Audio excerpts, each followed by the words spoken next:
Welcome, ladies and gentlemen, to episode 220 of the SplashCast Monday Night Raw. I'm your co-host, Reggie. I'm your co-host, Norwood. Our powers combined, we are your HBCU homeboys. And remember, stay moisturized and stay hydrated. Yes, sir. Y'all know what it is. Let's get into it. First off, before we start, if you are listening to the playback of this, please go back and listen to the mic check.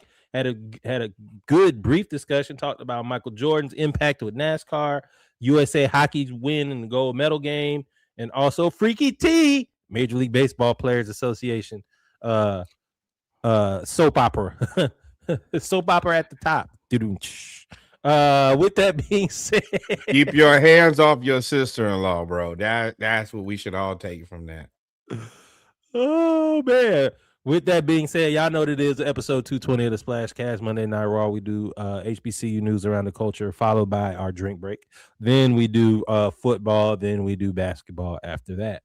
HBCU, we have a few things we're going to talk about today. First off, we would like to send our T's and P's out to literally everybody. Shout out. Correct. Man. Reverend Jesse Jackson, we lost last week. Black history icon, former HBCU athlete, civil rights pioneer. Overall, just excellent human. One of the things that I noticed is that I know a lot of people who have a picture with Jesse Jackson. That requires you to be a lot of different places and just be accessible. And the time that we live in now, where it seems like people, especially leaders and the most important people, are even more inaccessible. He was a guy who always was accessible to Black people, spoke up for Black people, stood in the gap as a humanitarian. Remember, this is a guy also who did a lot of hostage negotiation. I know we talk about civil rights. He actually saved humans and brought them back. And I know towards the end, we all saw he was his health was failing him. But I just want to say job well done. Job well done, man. And I had the pleasure of meeting him. Fantastic human. Yeah, T's and P's to the family of Reverend Jesse Jackson. You said it. You pretty much said it all. I'll say this: without Jesse Jackson seriously running for president in '84 and '88, garnering millions of votes, making it visible to even have the thought of a Black president. Without Jesse Jackson, there is no Barack Obama, right? So for a lot of people Kamala. saying, no Kamala either, right? So for a lot of people, he is the literal illustration of what your old folks used to tell you, your elders used to tell you, where you're standing on the shoulders of giants. Jesse Jackson ran for president knowing that it was an uphill battle, but had the foresight to know that if I do this now, this could be a possibility later on. So shout out to Jesse Jackson. Great man, great humanitarian. And not only was he a person for the people of color and Black people, he was a man of the working people, which is why he was able to garner millions of votes in the primaries and actually run for president. Again, before Obama, before Kamala, there was Jesse. R.I.P. Job well done. And one final piece about this that kind of really has moved me is the Honorable Minister Louis Farrakhan and the way that he's spoken about Jesse Jackson after passing. Like, I hope that I live a life where I have a friend who will speak about me after I'm gone in that way. That has been probably the biggest impression I've had. Is you could tell the amount of friendship and respect between those two humans. That is impeccable. Yep. Moving on. Well, we'll try to move on the best that we can. Clinton Portis has left. Has Yeah, they're mutually left, come to agreement to leave Delaware State. He was the running backs coach on Deshaun Jackson's staff that had Deshaun Jackson win, I think, FCS Coach of the Year. Also, I know he won me at Coach of the Year, but he was very Clinton Portis was very instrumental in creating the number one rushing attack in FCS football. I think they had the highest yards per average, yards per game in rushing. Um, why are we reporting on this? One, because Deshaun Jackson will have to replace Clinton Portis, but two, Clinton Portis is also rumored to be headed to Miami, his alma mater, to be the running backs coach there. And this is just another highlight. And I think that's really going to be the theme of the next few conversations we have in this segment of coaches and players and people getting their shot at HBCUs and using that to catapult their career. Otherwise, where they weren't getting the shots that they were getting. And Portis is just another guy. Shout out to you, man. And Deshaun. Yes, for And me, Delaware State. I Job well done. yeah, I was about to say the only thing for me, I wish that they had kind of coordinated this a little bit better. There seems to be a little bit of weirdness. Is the mutual dissolution makes it sound like they split and then I might go to Miami instead of saying, hey, well, I was at Delaware State and I've been presented with a new opportunity. But either way, at the end of the day, Deshaun Jackson, Clinton Portis, we support both of them.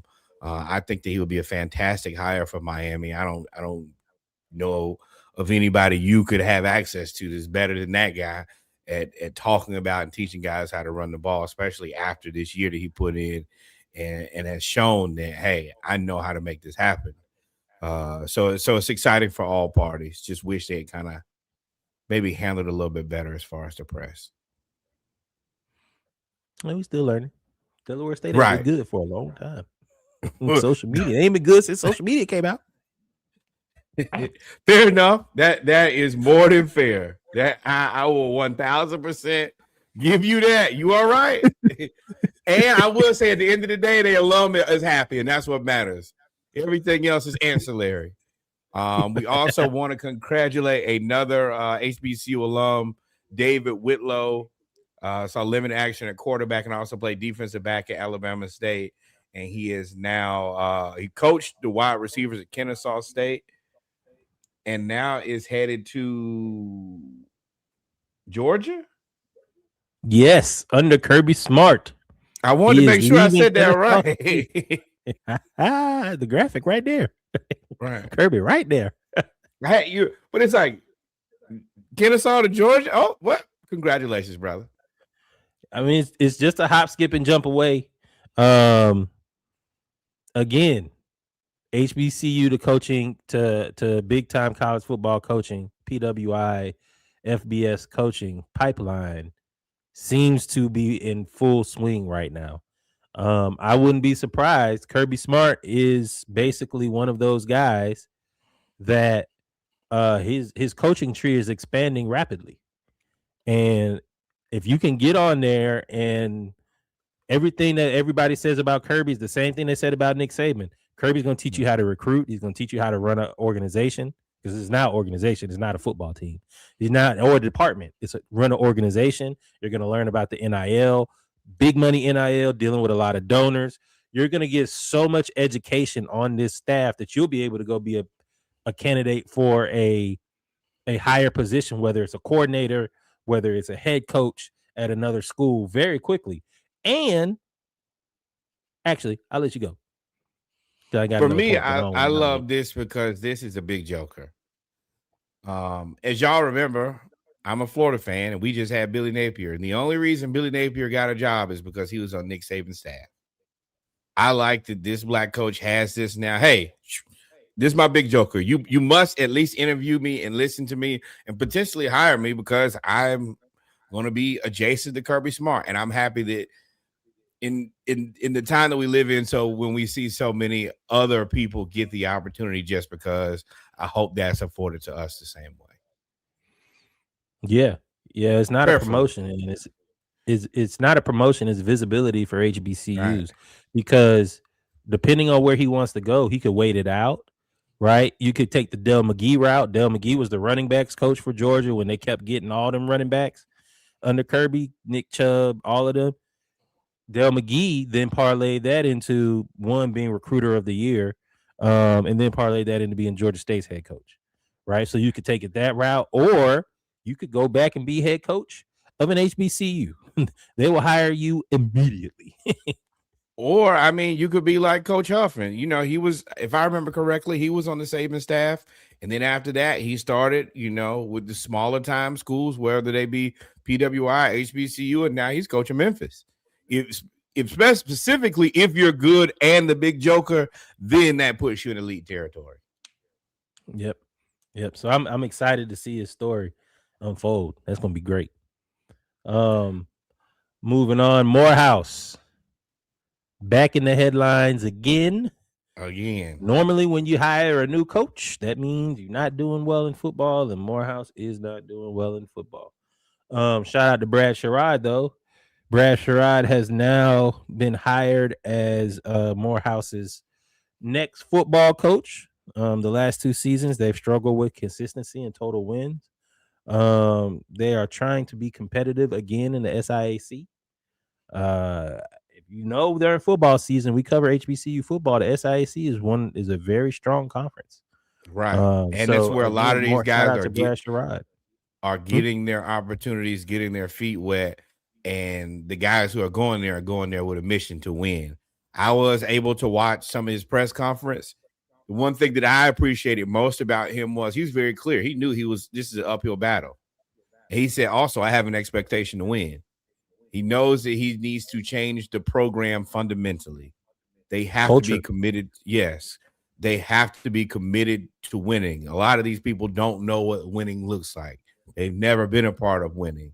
So social media been out 20 years. He didn't shirk his responsibilities. Now, I have seen a lot of pushback of a lot of people thought that Terrence Mathis should have been, given more opportunity.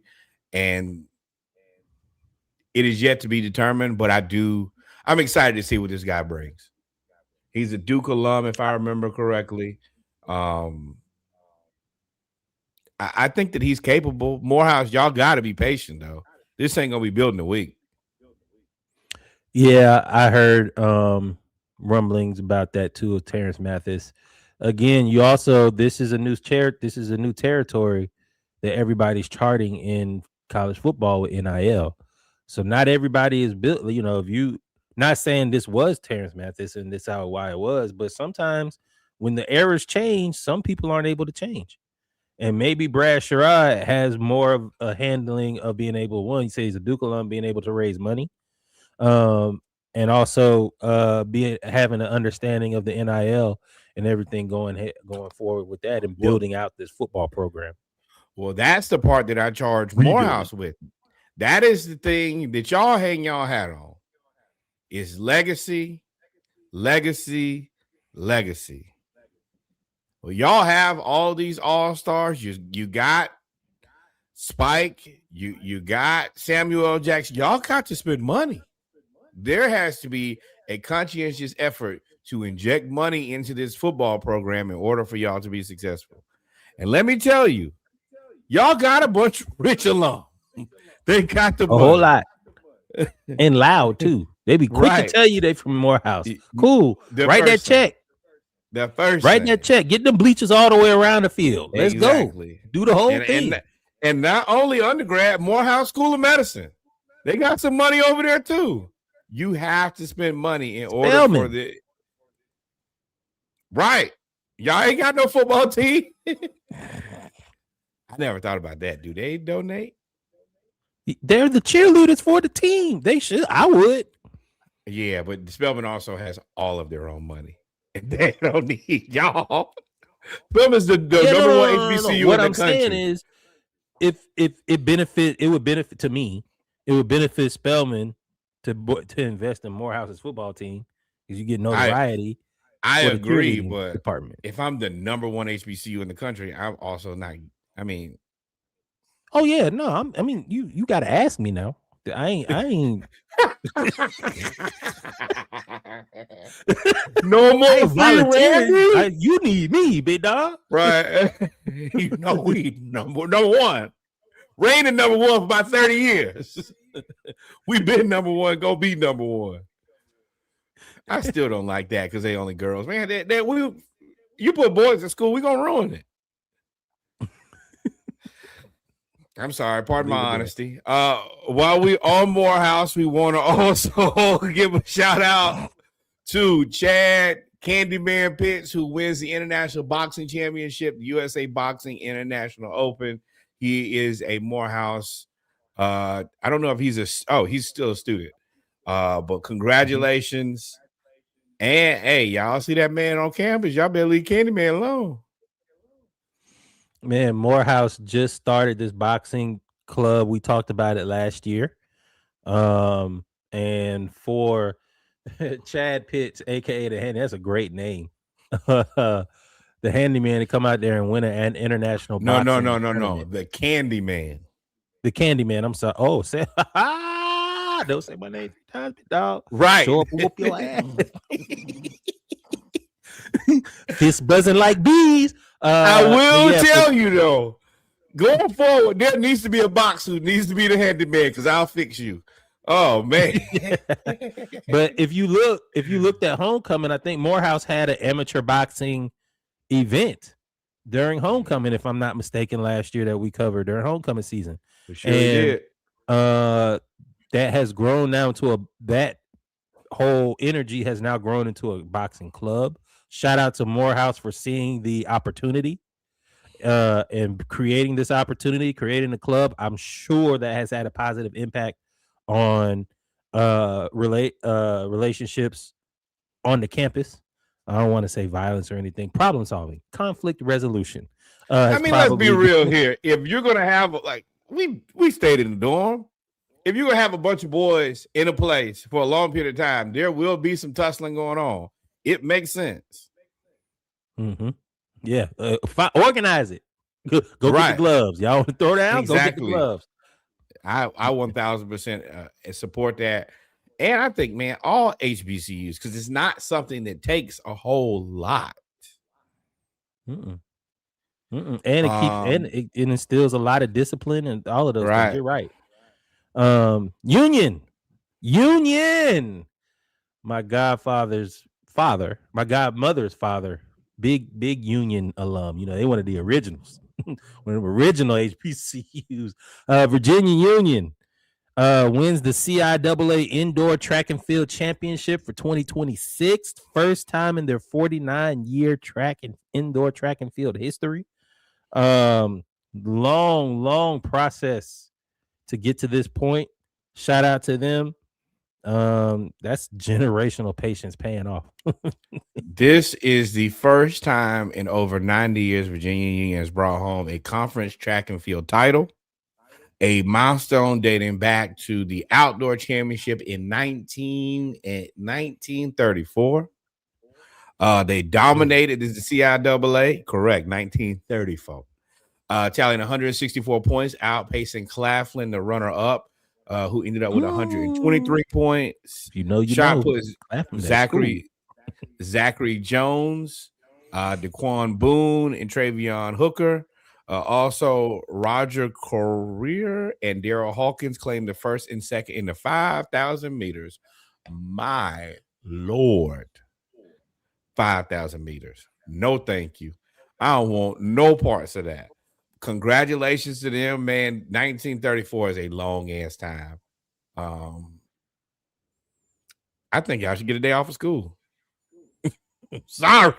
Like 15 laps. That's a mile. Okay.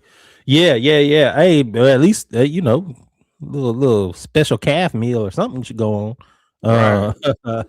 No, but in all seriousness, man, shout out to Union, man. They have a really good athletic department up there in Virginia, and they are doing the damn thing. They are ball. They're good in track. I'm looking forward to them in the SIAC tournament. Really, the SIAC tournament in general, because you never know what's gonna happen. Shout out to Union, man. Yes, and I would think think it's something that needs to be said and said over and over again, specifically in the very present times we're living in. Support HBCU sports, support HBCUs, send your children and your money to HBCUs. It's a murky time we live in.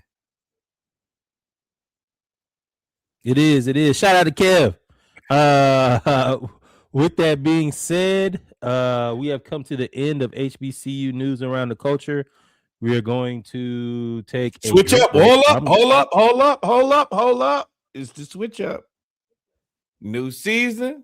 Football season has come to an end. So what y'all will get next is a little NFL, a little college football, and then we're going to close out with Hawks talk. Welcome to the equivalent of daylight savings time for the SplashCast.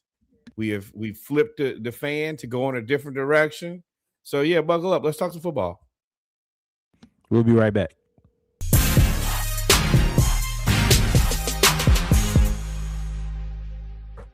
We are back, ladies and gentlemen, on episode 220 of the SplashCast Monday Night Raw. We are back with our football segment. Again, as Norwood has said, it is basketball season, so we saved the best for last. We're going to get through this football. Got some highs and some lows that we're going to talk about today.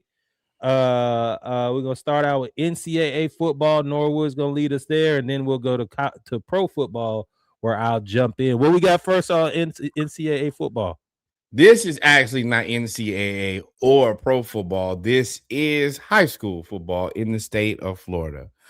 Florida Senate passes the Teddy Bridgewater Act, allowing K through 12 coaches to use up to $15,000 personal funds to assist players. For y'all who are supporters of the pod, and if you're a first-time listener, Teddy was unceremoniously relieved of his head coaching position at Northwestern Miami for paying for players to eat and to get back and forth to practice. Essentially, Teddy was trying to take care of kids who just didn't have enough to make it happen. And due to the laws in Florida, some jackass decided to push the issue and essentially got him fired when he was doing the Lord's work. So they've come in and they've now changed this. I think this is goodish. And I'm happy that hopefully Teddy will get back to his position as a head coach at Miami Northwestern. He was doing a fantastic job. Those kids really loved him. And I think he was doing a lot of good work there. I'm excited, but I do have some hesitance, but I want to hear what Reggie has to say. Then I'll bring in my portion. First off, shout out to Teddy Bridgewater that his fallback is backup quarterback in the NFL. So he was really doing this for the love. You realize that he could have just left and went and made millions of dollars, which is what he did. And a ton of people would have. I want to say that. Right. The fact that Teddy Bridgewater has been so locked in with Miami Northwestern since essentially he graduated. It's one of those schools, y'all know about Florida football.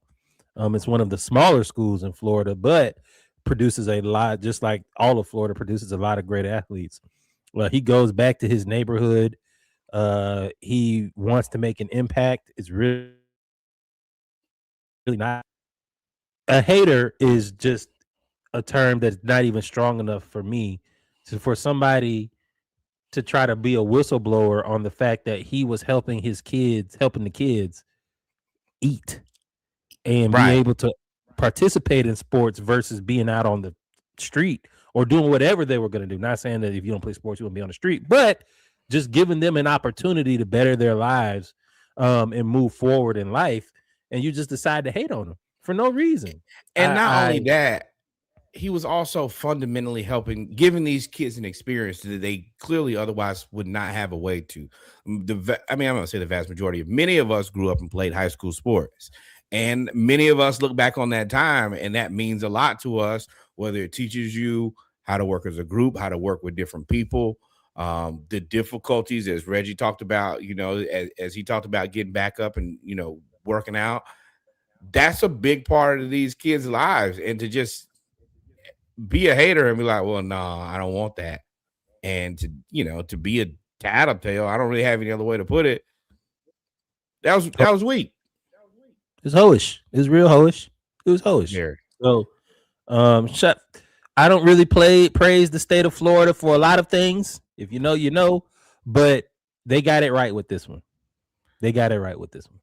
Now, my concern here, and I think it is a reasonable concern, is will this bring in the pay to win era? Because the pay to win era. So during like Teddy overall is doing this out of the goodness of his heart. But one thing that I say all the time is there's always going to be bad and good, and there will always be good and bad.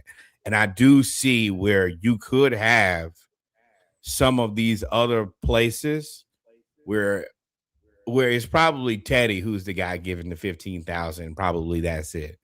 Some of these other coaches staffs would be like, oh, we can all give 15,000 and potentially, create a. You have not been paying attention to the news. That ship has sailed, brother. IMG just got reprimanded for accepting cartel money. Now, so they look 15,000. Cool. they talking about stuff that we ain't even there. I agree with that, and I understand that, but that IMG is an outlier. You're gonna have those 4 or 5 schools who can do those type of things, and let me be very clear. That's probably not the worst thing that that's not probably the worst group of money that they've taken from money from. And y'all know who I'm talking about. And and yeah, elemental PQ. Right. And I think the other part about that is people who are at that level with that, they find new ways to do the same thing. So, oh no, we won't take any more cartel money. We'll take it from somebody else who it's all just wash and laundering money any way you want to put it. But this at the heart of it is a good rule. It does concern me because there's just more money that can be ambiguously spent. And for the people who are less fortunate, it's going to make it more difficult. So it's just something you got to watch. It's just like in an NIL or anything else. You got to watch it develop. You got to figure out, how to make it as fair as it can be. It ain't never going to be fair. We're going to keep it a buck over here. But you just got to keep your eye on things like this. Can you hear me? Yes. Okay.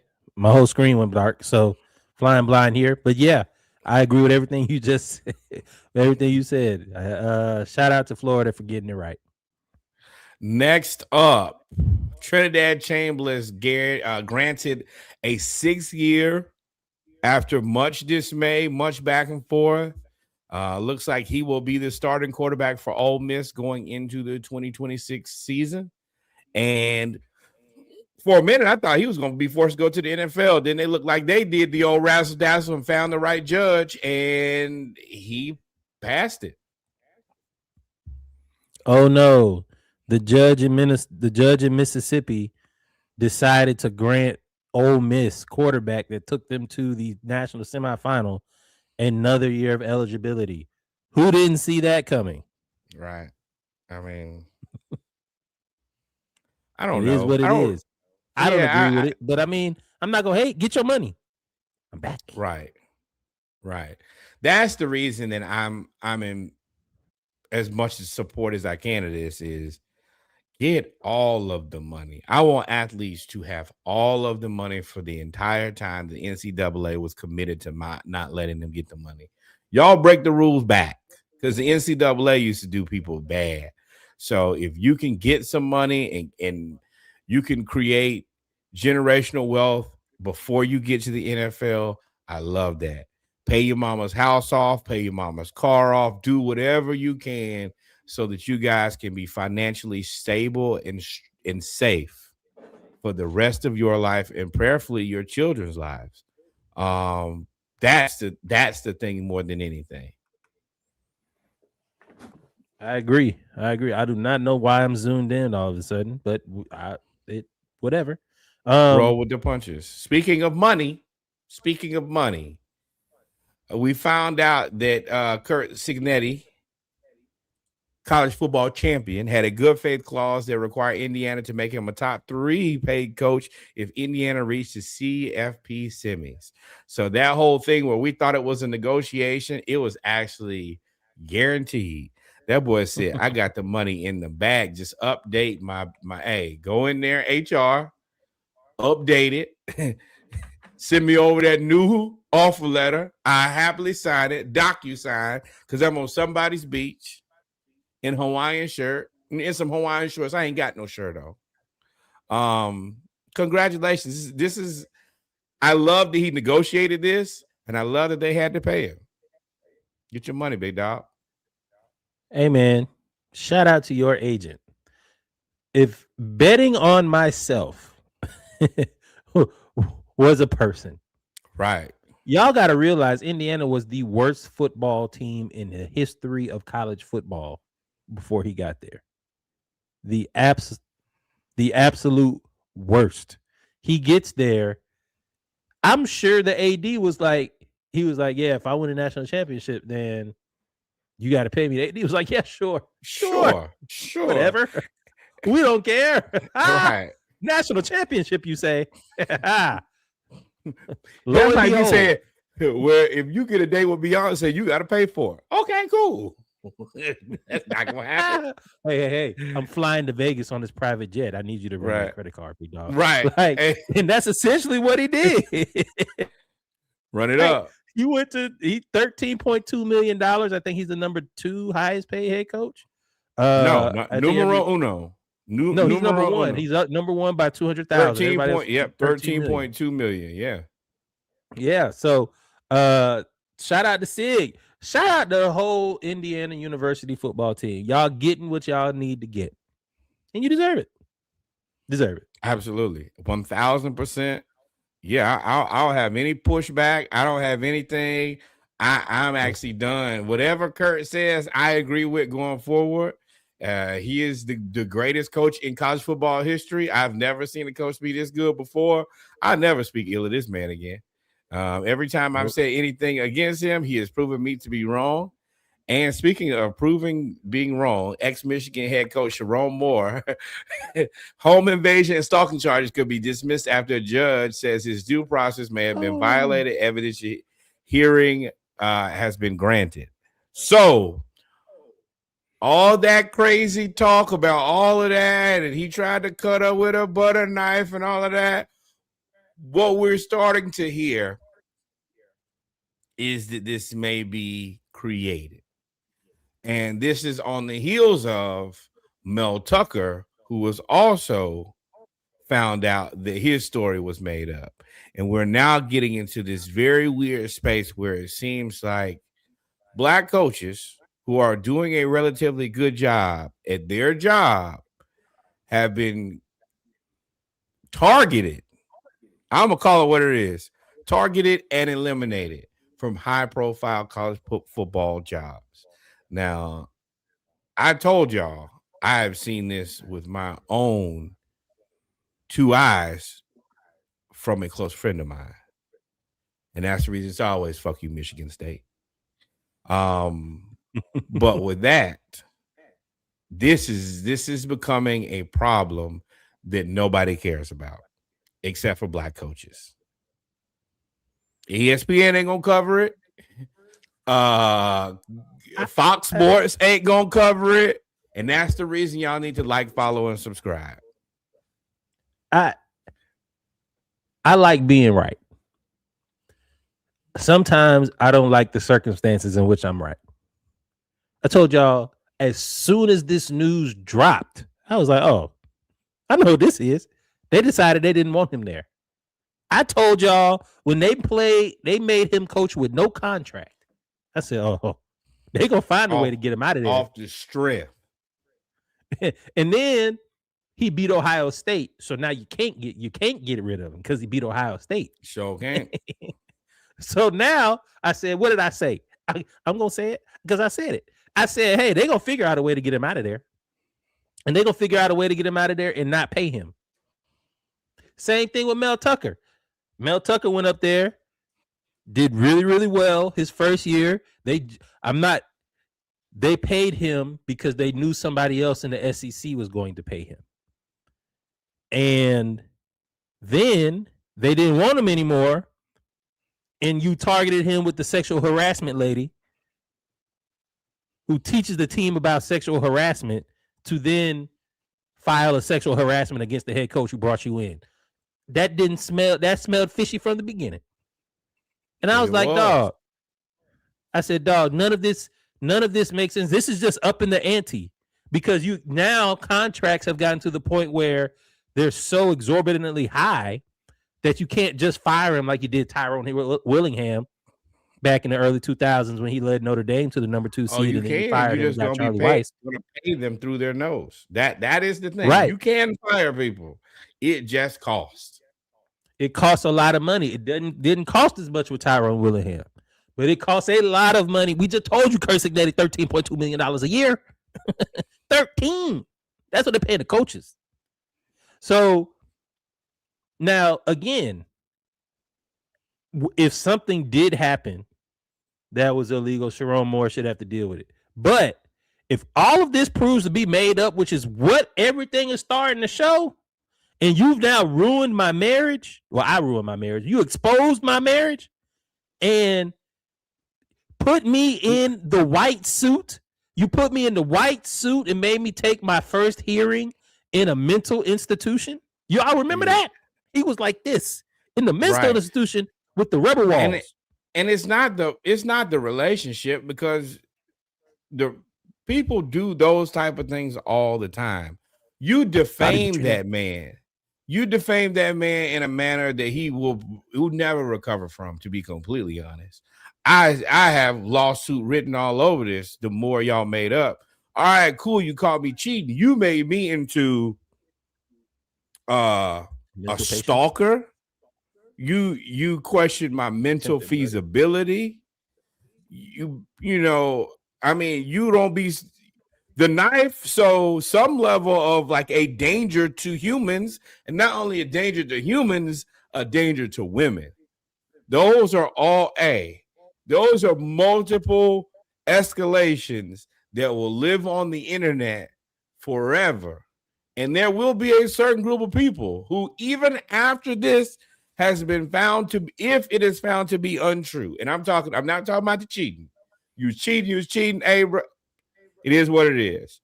But I didn't go to that girl's house and try to stab her with a butter knife. First of all, that's a motherfucking insult. A butter knife. Right. None of this made sense. I told y'all day one, but you have to be cautious about what you say, because you don't know what is true and what's not, and now you don't want to victim blame, and you don't want to discredit a woman's story in a violent situation.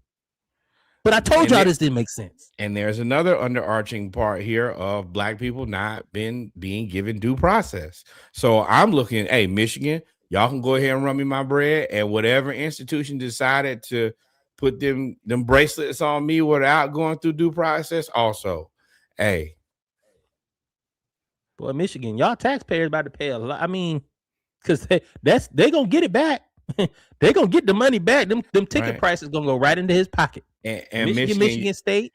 Let me tell you, Michigan, y'all have not handled things well for a long time, and I'm gonna tell you, this is a part of that list. I would say good luck, but I don't mean it. Pain and strife. I don't care. Fuck y'all. Y'all did the black man wrong. And now it's Black History Month. I don't care now. I don't care. And I told y'all when she went and turned over the text messages and then disappear. I told y'all she was gonna try to disappear. What's crazy is I predicted this down to a T. What was going on? It was obvious. The play was the play. The play been the play. Now I'm gonna tell you. The other part about this is, and I'm gonna keep saying it because it's offensive. I also found out that I get offended by things that don't offend other people.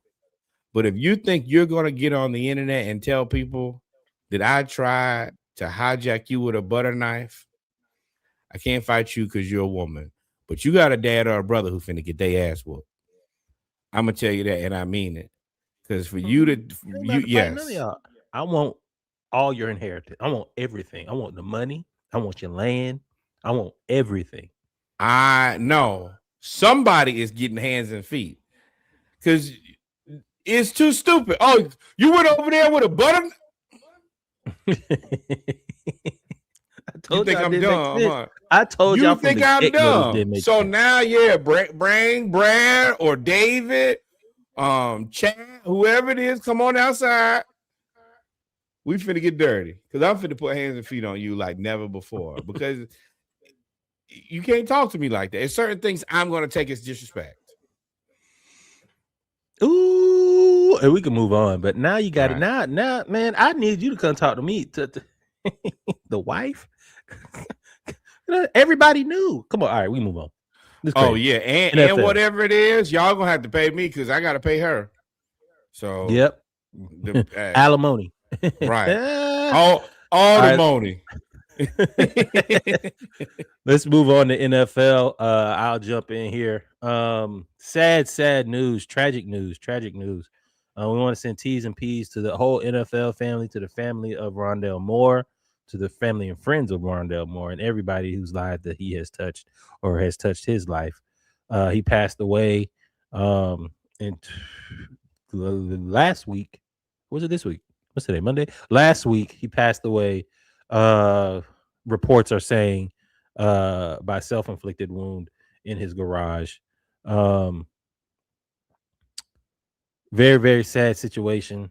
Rondell Moore, very promising athlete, injury riddled career, and I'm sure that had an effect on him.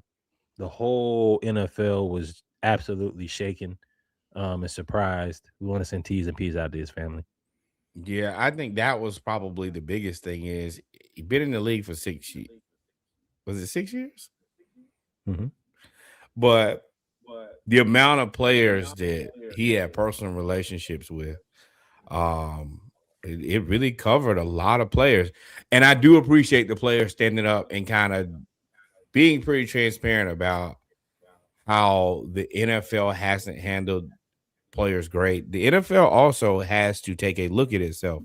This is the second of these type of incidences. Remember, we had old boy from the Dallas Cowboys to start the season. Kneeling. Yes, that is a problem. That is a very big problem. And I don't really know what to say. I appreciate the guys who are speaking out on behalf of, hey, the NFL can do better. It is sad because it sounds like he talked to a bunch of his close friends the day of the incident. Sounds like he was suffering with something pretty big. But all of that, number one, thoughts and prayers. Number two, hey, man, we all got to have somebody to talk to. Number three, whatever it is, it ain't worth ending it. Yeah. And NFL do better, man. Do better. Do better. This also highlights something that the players have been talking about in all sports for a while. This is one of the, I'm not saying this was the case, and I don't want to make him the face of something if this wasn't the case, but I've seen players talk about how the sports gambling has kind of gotten out of control because people are getting upset that players aren't helping them win whatever parlay or gamble it is, and they're doxing them, calling them, harassing them, their family. That can weigh on somebody mentally. Russell Westbrook wife just got messages. And I'm like, I mean, I'll be completely honest. I love sports and I don't need betting. I've never, I don't think I've ever sports bet before. It really doesn't do it for me. The more that it's been around, the more that I see why it was banned before. I just think that I also find it strange that the leagues are in bed with the gambling people.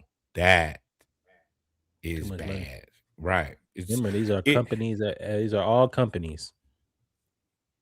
Yeah, but I mean, at the own deficit of your own business, and people do it all the time. I'm optimistic, so I have common sense, so I assume that people wouldn't do things that would make life more difficult for them. But if your greed is there, then you'll do it. And that's the reason we have these conversations, and and we're gonna move right on to Falcons. I forgot what I call it. Falcons final Falcons. Falcons segment. Focus. Falcons Focus. Falcons Focus. That's right. Falcons Focus. Got a couple things we're gonna talk about today. One, Kyle Pitts is allegedly going to be franchise tagged, making him the fourth highest paid tight end in the league at $16 million. And then also the Falcons lost their passing game coordinator, Mike Rutenberg, who is now the defensive coordinator for the Browns. Just wanted to throw that out there. But first, let's talk about Kyle Pitts. 16 million franchise tag. How you feel about it before I go? I don't like it at all. And I want to be very clear. I try to keep my emotions out of things as much as possible. I know that that's not how the vast majority of you look at these things. And I know that sometimes I can be considered a little callous or insensitive. But my team's success is the only thing that matters to me. I think the $16 million a year is too much. I think that there are tight ends that can give us a good enough production without costing us $16 million a year. Overall, I don't even love Kyle Pitts, and I don't think that this is a great investment. I think you are valid in your feelings. Me in therapy? I was trying to fill in the blank while I was trying to get my notes up.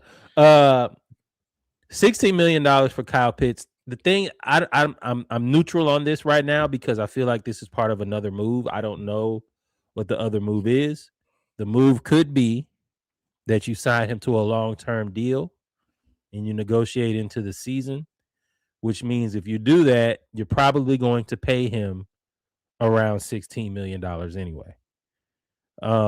Because if you look at the list, there's Dalton Schultz, George Kittle, Evan Ingram at 14, Jawan Johnson at 14, Taysom Hill. I don't like Taysom Hill being in this list. Because Taysom Hill does way more than play tight end. Dallas Goedert at 20 and TJ Hawkinson. Kyle Pitts in this Stefanski offense has the potential to be better than all of these people on this list. And if that were to happen, now you're looking at $20 million. I'm not cool with that. Here's why I'm neutral. This could also be a play of a sign, franchise, and then trade, right? So you could franchise tag him and then you could trade him with the hopes of, and somebody could offer him the contract that he wants, and you could trade him on draft day to get one of your picks back. That is the play that I could see playing out. Is the play that I could see. But it's really more of a wait and see for me. Either way, I think it's a positive for the Falcons because I think he's going to flourish in the Stefanski offense, or you may be able to get your draft capital back, one and cap space, one or the other. I'm going to leave it open-ended for now, but the biggest thing that will tell me what I need to know is Isaiah likely gets paid and where he goes. Because I would much rather, I'm going to be very honest. Kyle Pitts does not have the greatest motor. He does not block. And unfortunately, his success has always come at a time where it did not matter. It's completely inconsequential. So $16 million for somebody, it's almost kind of like Zion Williamson. It's great that you're putting up these numbers, but just don't mean shit to me. And that's why you still have this year to see. Allegedly. Hey, we gonna see. We gonna see. But again, this all may go away at draft. Again, the Falcons are pick starved. So we have, and as we all have been paying attention, we are now probably not going to have our first round pick, one of our first round picks from last year. So this may be a move to start other moves. You never know. We'll see. Again, Falcons lose passing game coordinator Mike Rutenberg to the Browns. It was only a matter of time before he left the staff. He was highly regarded amongst everybody else. Was it? Yeah, the Browns targeted him because he has experience coaching all three levels. He was the passing game coordinator for us, defensive passing game coordinator. His background, I believe, is in linebackers, and he's also coached D-line under Ulbrich. So he's been with Ulbrich for a long time. So I think his coaching style will probably translate well to the Browns. He likes to, just like Ulbrich, allegedly, they like to create different matchups and one-on-one opportunities for your defensive lineman. And they have the guy that just broke the sack record as one of their defensive linemen, along with a really good rookie at defensive tackle, was going to be second-year player. So, and they got the Browns. They got Schlesinger at linebacker too. They got some pieces, but you just got Freaky D over there. All that money. So we'll see, man. But shout out to the Cleveland Falcons or the Atlanta Browns or the boy. That can we address that right now, boy? Whatever Cleveland and Atlanta have going on, can we, Lord, please end it? Please, can it be done? We need to separate fully. Line in the sand. Y'all are over there, we over there. Let's not trade nothing else. Not teams, not buses. Right. And I don't think it's gonna be good for either party involved to be completely. You ain't doing nothing but passing shit around back and forth. Yeah. Stale shit. Don't nobody want that. Speaking of the entire Browns starting offensive line is set to be free agents next month. That is left tackle Cam Robinson, left guard Joe Bitonio, center Ethan Pochik, right guard Wyatt Teller, and right tackle Jack Conklin. Now, let me tell you, you got to be 10 types of terrible for your entire offensive line. You're just not going to retain anybody. These are the starters, not the backups. It's not, hey, man, we're going to get up. We're going to get rid of our entire second unit. No, the guys who are tasked with protecting our quarterbacks, because y'all always have multiples, they all got fired. Which also means there's no offensive line continuity. So a whole new gang of guys who got to figure each other out. Boy, if this ain't the most, this ain't they got Cleveland. Run, they got defense. That's the run, and that's not run the ball. That's yelling at the quarterback, run before you get killed. And then you throw in the Deshaun Watson $70 million cap hit. This, ladies and gentlemen, is what you call a recipe for disaster. This, and I'm gonna look him up real quick.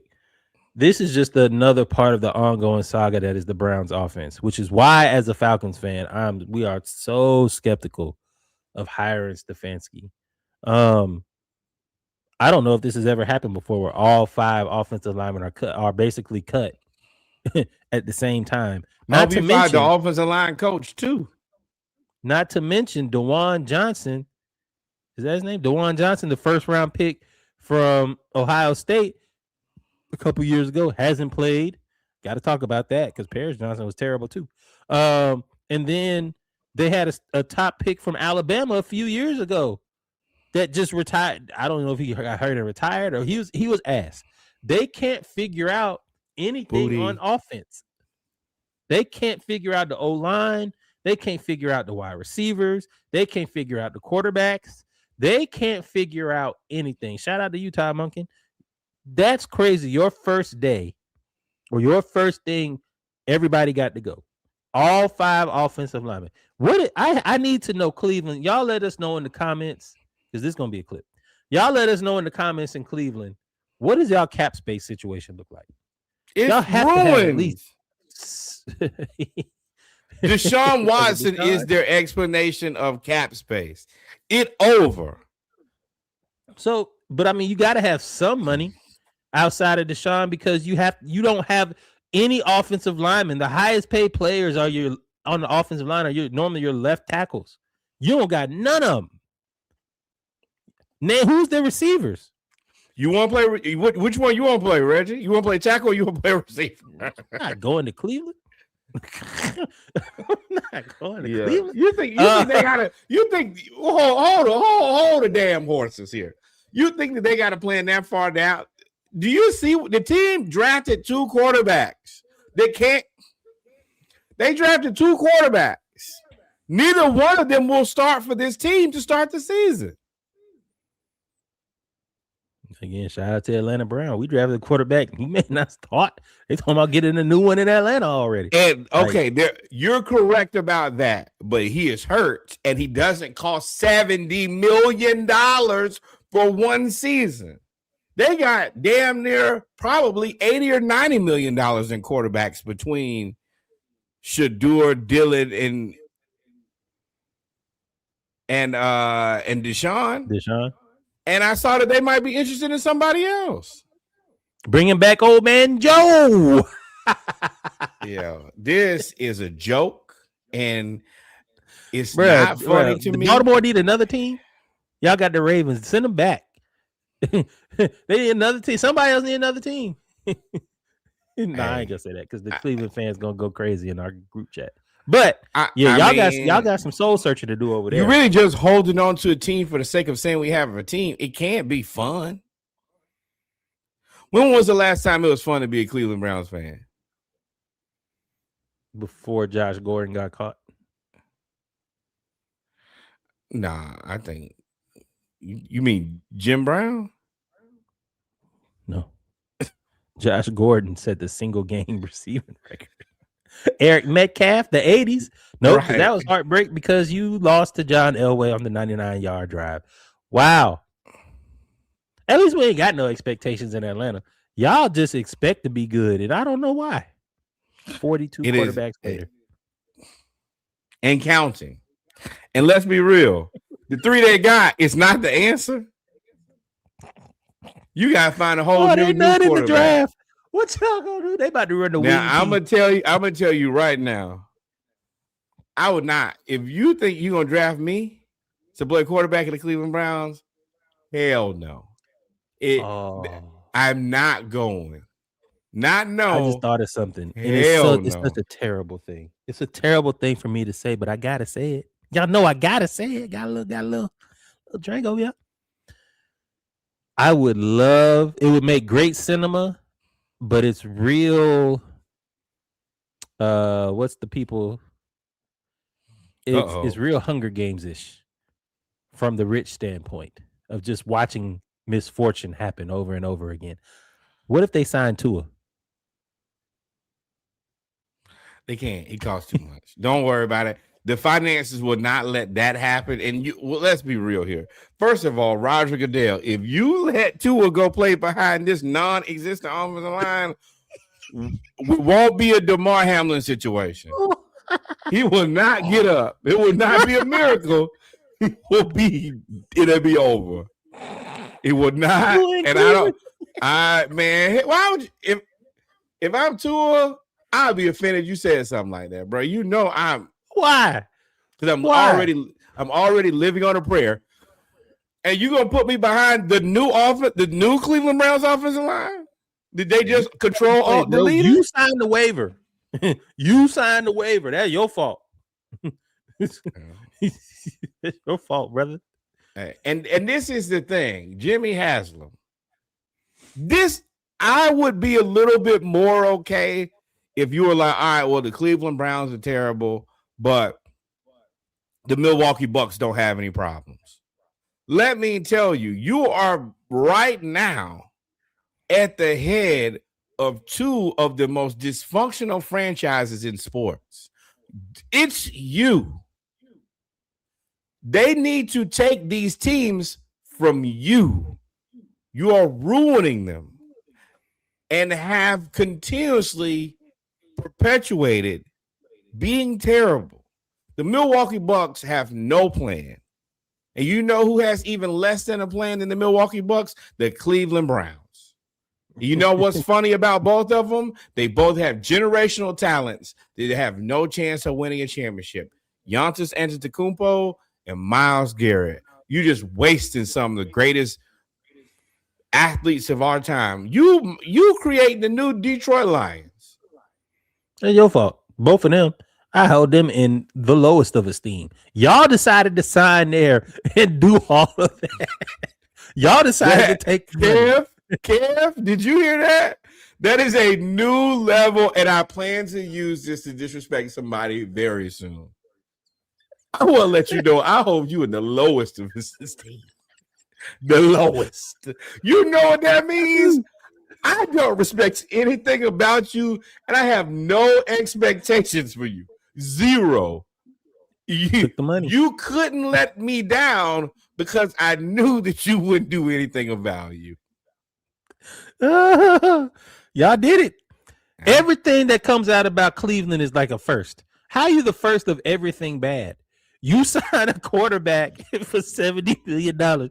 You have the offensive line that is all five lead at the same clip that, time. please. You please clip drafted that. two quarterbacks in the same draft. Can you write that down? Them. How y'all the you first? You had 5 quarterbacks on one roster at the same time. All the worst things. First and worst. God, too mighty, boy. First to worst. First and no, not first to worst. That's a dream story. They first and worst. Dreams and nightmares. This is awful. This is, and look, man. And the thing is, I try to be objective when I talk Cleveland, just so that we can have a conversation. But this is terrible. This is terrible. This is terrible. Y'all hired a 70-year-old coach. He's the oldest coach to be a first-time head coach in the NFL. Another first. Oh, you know what that is? Worst first. That's the David Tully special. You get a guy who you know can't be there for a long time. So when you fire him, it's like, oh, well, he was going to retire in 3 years tops, big dog. Right. Go to your family, dog. It's over. So nah, that's the Texans play right there. But y'all won't ever find D'Amico Ryans. And not let me say that, because as soon as I say that, they will find their guy, who was the offensive lineman who was there for forever. He'll come back and coach them, and then Joe Thomas come back and save y'all from your own. I don't care what y'all say. He got into the pro. Nah, Joe's good. All his awards. He's really good. He was really good. There's a lot of pity in them awards too. Oh yeah. Either way, we can move on. Dallas extended Javonte Williams. Go ahead. Yes, they paid a running back, I guess. I don't exactly hate this move. I just think that you should have drafted Jeremiah Love instead. And the thing is, Dallas doesn't need picks because they have picks from the Micah Parsons trade.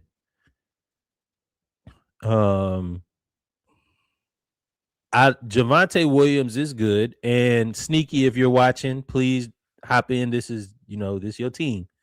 But I expected them to. I don't know the contract. I didn't see the actual numbers. I guess I can look it up real quick. It's $24 million over. It's 3 years, $24 million. So $8 million. So $8 million a year, as Sneaky says.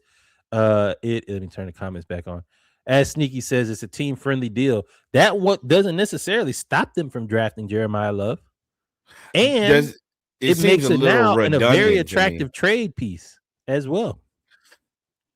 Oh, see, now y'all coming over to my side when y'all see these transactions. Y'all like, oh, well, the good thing is we can get rid of you if need be. Yeah. Welcome. And I do agree with that part. But yeah, I just think that him and Jeremiah Love would be kind of redundant. But I think that you should take Jeremiah Love because you guys just need to take a real live running back. Because Dallas is better. About both of them is they both get hurt. Jeremiah Love was hurt. Javonte Williams got hurt. Them together probably is crazy. Fusion. Our powers combined. Run it up there. So maybe that's it. Maybe they'll be dynamic with half as many carries between the two, and they won't get as hurt. And I will say, right. And as soon it'll be 18, and after that it'll be 20, and maybe it'll be 25. Shout out to you guys for that. But I will say that having a running back and drafting a running back does allow that guy to kind of develop. And I think that that's one of the things that college football has run away from is development. I think that I don't know if players develop at any level now because the concern is winning and getting paid. Nobody's going to invest in long term because potentially if you spend all this time developing a player, he could end up going somewhere else just because of the money. So, HBCUs. right. This is where you can do it. Develop, pressure, pressure. Because you're right. There's no way. There is no development. You got to win immediately. Everywhere, win or go home. And there's no development league. At least the NBA, you have the the G League. You have so many other leagues that you can go to play now around the world. Football, this is it. You go to Canada. Yeah. And even basketball, it's really, you got to be top tier talent, and they just send you. It's really like they're basically sending you back to college after they get you on the roster. Oh, we got you in the building. Go to the G League. And that works for them. But in college football, and now, NFL, it's like, you suck at the G League, go back and play college. I know this ain't really the time for that conversation. I don't care. Them guys suck. You got to show me a guy who you go all the way to the NBA and then you get sent back to the 9th grade team and you can't bust their ass. Go home. Go home. And you got him by about 5-6 years too, big dog. 25, 23-year-old freshman. Right, but that's the other part. You be 23 years old and you didn't already do no whole lot of schooling the first time. Now you got to go back and try to get into a class. Good luck. Yeah, but you know, it is what it is. Man, we have strayed off from the point. But yeah, shout out to Javonte Williams. Never gonna hate on anybody getting their money. And then finally, I was about to say it's an HBCU. Finally, so the Dolphins have decided to blow it up. Your boy Tyreek Hill has been released. Tua is going to, I don't know if he got released or he's being sent home. Mike McDaniel's been fired. Bradley Chubb has been released. This is just the tip of the iceberg. I wonder where Tyreek Hill ends up. Everybody, of course, is thinking about Kansas City. You still have to figure out about his knee. His knee just blew up. His leg dislocated. It was pointed in a different direction. And then Bradley Chubb had the Achilles. And those talents that you could see the thought process of bringing all those people together. But now, like, what you gonna do? Consignment. They got to play for pennies. Consignment contracts. And I think that, I mean, that is kind of the good thing is I think Chubb has made a decent amount of money. I know Tyreek has made a boatload of money. That if you want to continue to play, then yeah. I mean, we talk about a lot in basketball, but yeah, you're going to have to take a pay cut, but do you want to win? If you don't want to win, then you should probably just go home. But if you want to win, and I mean, Tyreek is a freak athlete. I think that he will be back. I don't think that he'll be back at what he was before, and that's fine. He just run a 4.3 instead of a right. 4.1. That's one of the biggest things about having such a head start on the rest of the world is even if you slow down, it ain't slow. It's just slower than you were. And I think that, I mean, I still think that he's, you know, that he's gonna come back and be all right. And I think Chubb probably will be too. I think, you know, it'll be a little bit different, but what's old boy who was with Calais Campbell? If he can continue to come in every year and continuously still find jobs, then Chubb, you can too. Hey, Chubb, Atlanta. With everything going on in Atlanta, we might need you, big dog. We ain't got no draft and this capital. Is the we thing. Ain't got no defensive end. And this is the thing. This is best case scenario. The team is not terrible. You got assets around you. It's a great place to rehab. It's a great place to live. And you have a high, this is all I can say because I say this every year and it don't happen. But this is probably the easiest chance to a division championship. Everywhere else, I assume, is going to be infinitely more difficult. So, you know, come to Atlanta, do a rehab project. It can happen. It could happen. But also, nobody wants Tua. Nobody wants Tua. Wait, but it's not just Tua. I want to put Kyler Murray in that same place, I think, too. I don't think that people want overpriced, under achieving quarterbacks. I've been saying this for years that there has to be a point where there's a pushback on what quarterbacks are being paid. And I think Tua that is underachieving. I don't think that he getting paid $40-50 million. It's not cheap. Yeah, That'd at be 40. unfortunate if he is. Yeah. Oh, yeah. Hold on. Let's y'all hold tight here. To a contract. Oh, 4 years, $212 million. Simple math gets me there. Oh, yeah. Oh, and a dead cap hit of 99 million in 2026. He getting 39 this year. Next year, there's a potential out with a dead cap hit of 34 million. Then after that, it's 53 million and 65 million. Yeah. And let Then me actually fix that. The cap hit for this year is 56 million. Jeez. Yeah. I don't think that he's worth anywhere near that much, and it don't even make sense to pay it. They're trying to lose. You don't want to spend a lot of money to lose. Unless you're the Sacramento Kings. I mean, no. But I mean, you unless somebody trades for him, you're gonna have to eat a lot of that dead cap. But if you're gonna lose, this is the year to lose because you got like 11 quarterbacks coming out next year. All of you, I'm gonna tell y'all right now. Yeah. So everybody thinks that the answer is just get one of those quarterbacks. Okay. Good luck. But Miami, y'all put yourself in one the situation. Quarterback this year. So with that, for me, Miami, I don't know what to tell y'all. I almost made a Young Miami joke. I almost made a Diddy joke. That was the joke that I was gonna make. Take that. But with that being said, ladies and gentlemen, we've come to the end of the NFL segment and I guess the end of the football segment of episode 220 of the SplashCast Monday Night Raw.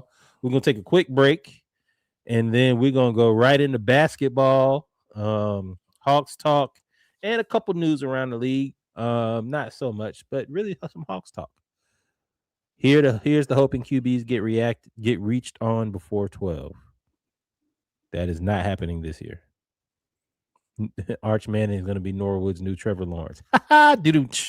We'll be right back. Y'all stay tuned. You ain't wrong. I'm skeptical. Eyes up. I'm watching. I see him. With that, we will return here soon and very soon.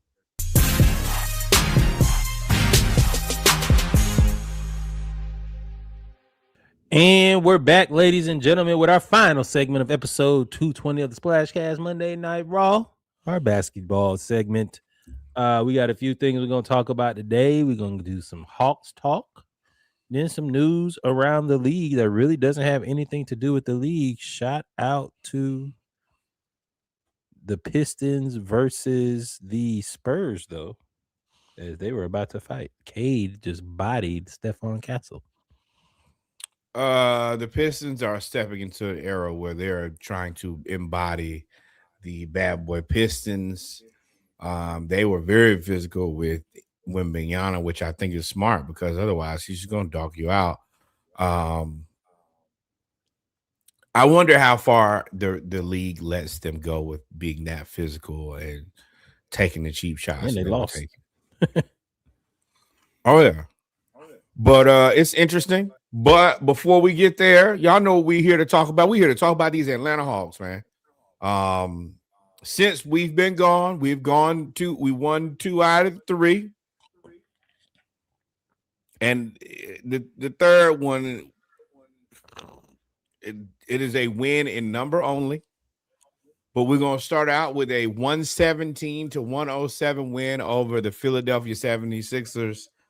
I was concerned about this game because Joel Embiid was out. I would have much rather Joel Embiid played. I think that the centers that we have are better against Embiid because of his lack of mobility.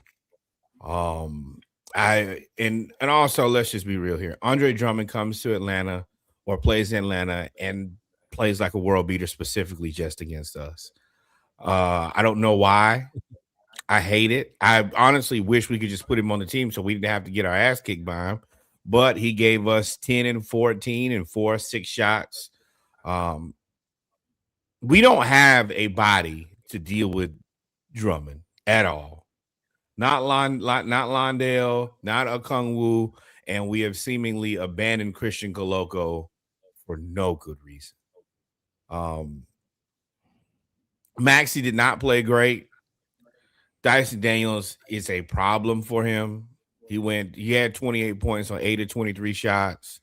VJ Edgecombe, on the other hand, looked like an adult, 20 points, 7 of 15 shooting. And he was just kind of hitting us with mid-rangers. And I was like, bro, you are way too young to be confidently hitting these with limited space. Don Barlow, former Atlanta Hawk, 1 point in 22 minutes. That brought me joy because I had to watch him trick off our season last year, him and George Niang. On the other end, Okongwu, 8 points, 10 rebounds. That's all you can really ask. Jalen Johnson, 32 points, 10 rebounds, 5 assists. Risache, a very milquetoast game, 10 points, 7 rebounds. Nikhil, 14, 3 and 4. And Dyson, 15 and 7 and 2. And then also CJ McCollum, who's been crazy off the bench with 23 points and 5 assists. We ended up winning this game, but it was tougher for us than I expected. Y'all hear that?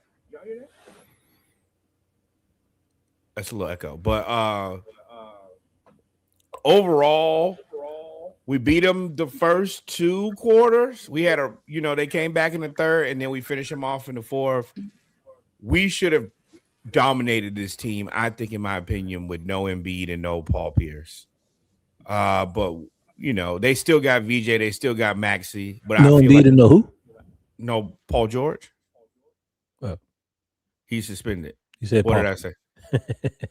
Oh, well, hey, neither one of them playing. Hell, my bad. Oh, you got me.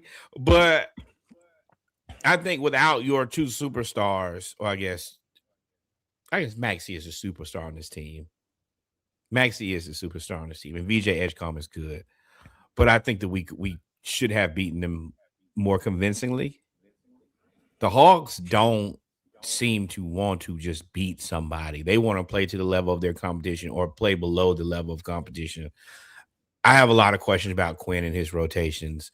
I also don't like that we have abandoned Christian Koloko. He does not even dress out with the varsity anymore.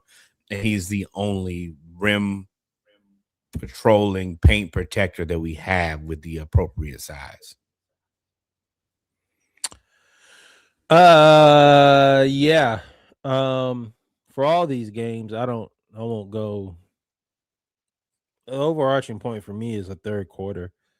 The third quarter and the slow starts. We have slow starts out of the first game, out of the game. It's like we don't even know we came to play basketball. We have slow starts in the third quarter. We get outscored in the third quarter every time. And another theme of these 3 games with the 76ers, the Heat, and the Nets, good and bad, is one. Echo. Is it me? I think it's gone now. It's gone now? Mm-hmm. Okay. Is good thing is, the bad thing is, or I said a good thing. Good thing is Jalen Johnson seems to be a little clutch when it comes to close games in the fourth quarter. even if he's having a bad game, he's going to get you the and one. He's going to get you. He's going to get you. A timely three, even when he's off. I mean, this game was 9-22, right? Oh, 5 from 3. The bad thing is Jalen is in a shooting slump. His shooting percentages have been down over the last 3 games. We are missing a lot of bunnies at the rim. We're missing a lot of layups, and Jalen is getting a little frustrated. And it leads to lapses on defense. We're having a lot of live ball turnovers, live ball misses, long misses. And Okongwu seems like he was playing better when you was playing Koloko. I don't understand a lot of Quinn's rotations, and I'll get to that as well as we discuss more. But in this game, I mean, Ricochet was pretty good. Ricochet, I think, really should go down to the G League, but Ricochet was pretty good, and he was playing, 10, 4, and 7. And his length allows us to play better on defense because they keep Jalen from being at the top of the key. But I mean, Mo Gay is there to play defense. We don't even look his way. And I'm not a fan of the way Quinn runs his offense. I firmly think this is coaching now. We dribble to the middle of the lane, Dyson, Jalen, Nikhil, and then we jump. And instead of shooting the layup, then we figure out how how to pass it out, and it turns into a turnover, which leads to a fast break point. And we could be up 10, we could be down 2, and then we're up 2 instead, or we're down 12 because we have these live ball turnovers in bunches. And so it's kind of tricky. We won this game, but it is what it is. It's tricky because you look on one hand and you say you see the same things, and we fall into the same pitfalls every game. But at the same time, if you look at overall, you gotta give Quinn credit for the development. Okongwu's having the best season in his career. Jalen Johnson, even his bad games are good games. If he can't get his shooting, he's still probably gonna get you a triple-double. Alexander Walker is having the best season of his career. Dyson I know he started out as a point guard, but I don't think that was ever a real live, like Lou Dort level point guard, where, okay, you can guard the point guard, but you don't ever really do anything else. Into now where he is a legitimate 15-7 point guard. And he probably, if he could get 20 and 10, if he just held on to the ball and made layups. Right. Or just try to dunk on people more. That's the thing that I wish he had that Anthony Edwards level. Just, I'm going to try you every time, because you're going to end up going to the free throw line. He doesn't shoot enough free throws for a guy that size, getting typically guarded by guys who are going to be smaller than him at the position. He does the same thing every time. Run to the paint, spin move. If I can't hit you with the quick flip, then I'm looking to pass out, but sometimes I'm overwhelmed and I make a bad pass. He's not super high on turnovers, but it's just your lack of offensive ability doesn't give you the same level of ability to make those type of things because you don't score enough consistently. Landale has been pretty solid though, but this overall was a game that we won. It was an okay-ish win. I can't lie and say that I'm not disappointed. And then we played the Heat. I don't got much from this. The Heat beat our ass in an embarrassing way. Number one, the Heat always typically have our number. Every now and then we'll get one from them. For the most part, they're just more physical. They're bigger. They're more disciplined. They're all the things that we are not. So even though I think they have a less talented roster than us, they beat us on, really, it's coaching. It is what it looks like to have a top tier coach versus a guy who probably is closer to mid. And Spoelstra is elite tier, and Quinn is questionable. This game was frustrating to watch. I think you were out, so you had to watch the playback, and I was kind of Yeah. giving you play by play. Make sure y'all follow us on Threads, the SplashCast. I go on there and I talk during the game, during the game thread. Hawks just couldn't hit a shot. Only scored 16 points in the first quarter. Another slow start. And Miami got Hero back, and Hero just back like he never left. Yeah, No, no, he no, no, led no, the no, team in no. scoring, Let me 24 points. clarify. He was back like he had an agenda to prove that, hey, I'm still somebody, and I see that y'all are trying to get rid of me. Let me remind you of who I am. And our offense, we start out slow. We can't defensively. I don't know what our defensive coaches do. It seems like we don't make any adjustments. Bam, everybody in the world, including Asia Wilson, knows who, in the backstory of that is somebody asked them if you had to guard each other, how would you stop them? And she said, I would stop Bam from going left. Because everybody knows that he's going to try to go left, get to the left hand and score. That's his move in the paint. He did that 5 straight times against us. I was like, bro, do anything else. Double team him. Stop him. He did the same move. I was like, bro, there's no way. And as much as I like Jock Londale because he can shoot the corner 3, athletically, it is Deplorable. no comparison to Koloko. He can't even get off the floor. So it's like, and once again, Koloko has a 9'7" standing reach. So he already ahead of the game before he jumps. And they put Khalil Ware in there, and he's just tall. He was dunking on us. He hit a couple threes. And the Hawks, for some reason, because we'll get to the Nets too, people that just be shooting 22% from 3. This is not a trade thing now. This is the Quinn thing. They be shooting 22% from 3. They come in and shoot 70% for the game.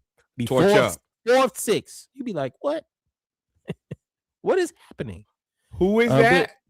That I feel like we have to be the most Google the other guy. Who the hell is this? Jenkins from the Pistons cut our ass. It's always somebody. I ain't never heard of this guy until he plays us. Then he's suddenly a world beater. And I mean, that's just what it is.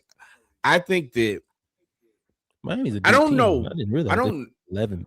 They played everybody. 1, 2, 3. Yeah. When you're up by 30, y'all all gonna get in the game. They played 18 people. Right. But I mean, let's be real. Fontecchio is terrible. Gardner, Johnson, Jovic. They got 7 people in double figures. Jaime Jaquez couldn't be stopped. I think I like good. Larson. He's nice. Pele Larson is good. Kyle Ware is good. Yakashonis didn't play that great. Norm Powell, okay game. It's a lot of Quinn not doing the very simple things. Okay. Oh, Bam, you want to do this? Well, let me tell you who you're going to have to deal with for the rest of the game. Muhammad Gay. I don't care what happens. I'm putting Muhammad Gay on Bam.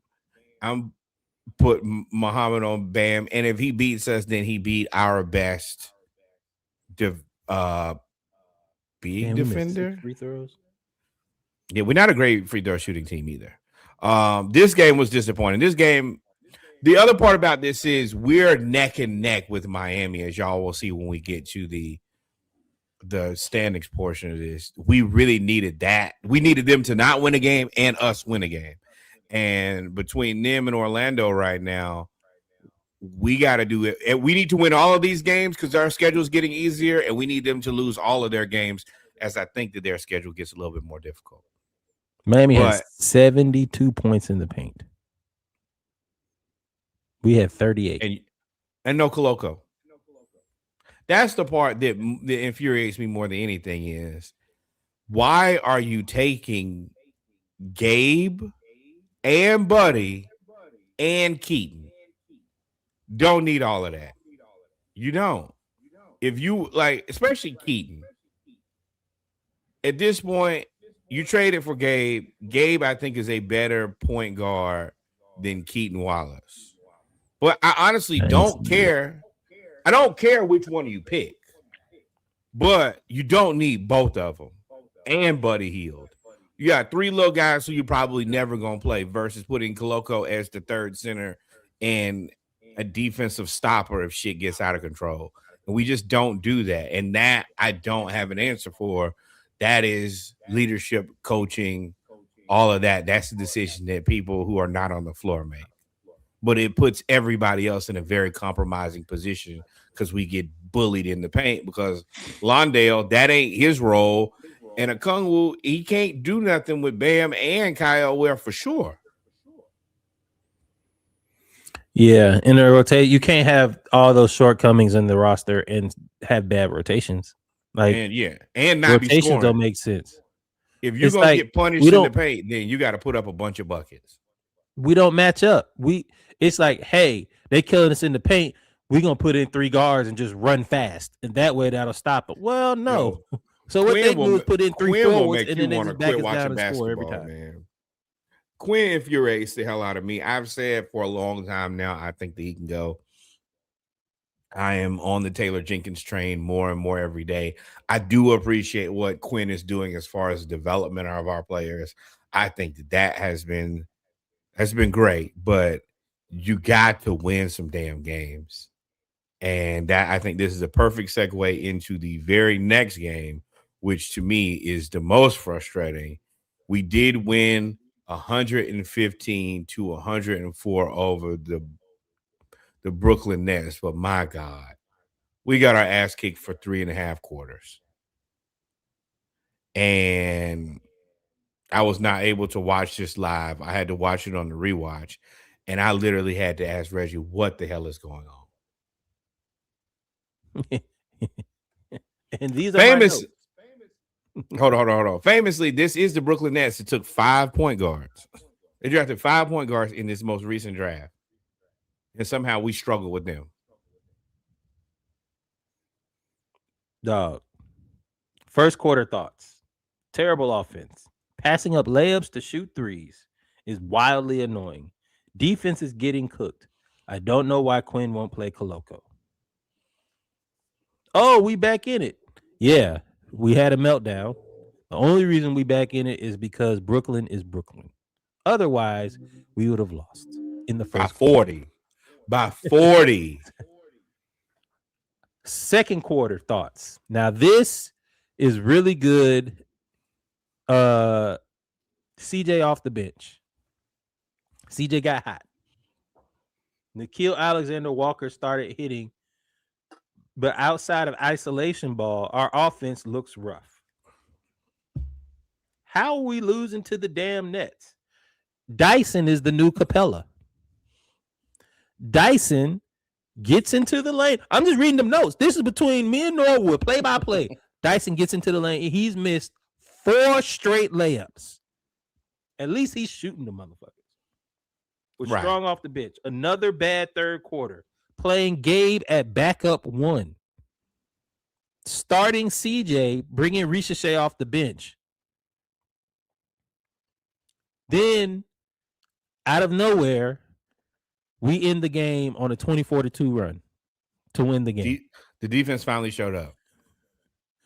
Went 18-0, 19-2, 24-2 to end the game. If this were any other team, we would have lost by 30. Probably 40. We'd have lost by 30. And that's the reason it's so frustrating to see this and be like, because we have had a relatively rough pre-All-Star schedule between the repeated West Coast trips, the being away from home. That's the reason we got like 12 straight home games, whatever it is, something outrageous, because we've gone everywhere and played everybody. And now we're at the tail end of the schedule where it is most important. Like I told y'all, we are neck and neck with the Heat and the Magic, and the Charlotte Hornets are playing the best basketball in the NBA. So We literally have the Hornets on our ass and the Heat and the Magic directly in front of us. And guess what? And the 76ers. 76ers right there too. Yeah, but the 76ers were always supposed to be better. But what I'm saying is, number one, that's the what? Ain't that the Atlantic Division? Orlando, Miami, Atlanta, and Charlotte. That's all of us together, looking the same. But the Hornets on our ass. Look at us. Look right. And then you got the Magic and the Heat, like right in front of us. And us, if we would have lost that Brooklyn game, we should have lost that Brooklyn game, and that is unacceptable. Specifically, that we need to win every layup game that we have going forward. We have to win if we want to attempt to get out of the play-in. And honestly, I think Milwaukee has probably just tucked their tail. They probably can't get into the play-in at this point, but they're going to try, and Chicago's surely going to try. Milwaukee has to try because they want to keep the pick. They have no reason not to, but I don't think that. Well, isn't it between them and New Orleans? Yes. Yeah, so they got to try. Somebody, yeah, you're right. Somebody is going to get that consolation. But before this game, there was one more thing. Quinn tried to play Jalen off the ball. I don't know if that was an experiment because you thought the Nets were trash. If Jalen had maybe a little bit of a nagging injury, he still played 38 minutes and was 11 or 22. But you played Jalen off the ball more. I don't understand the fascination with making CJ. Oh, and then you brought Gabe Vincent in as the first sub. He was the first sub off the bench. Didn't understand that one. He was awful. Played the least amount of minutes, and he was -8. He was awful. And then, I was gonna say I don't understand why you playing CJ at the 1, but I mean, shit, Gabe was bad. Gabe was awful.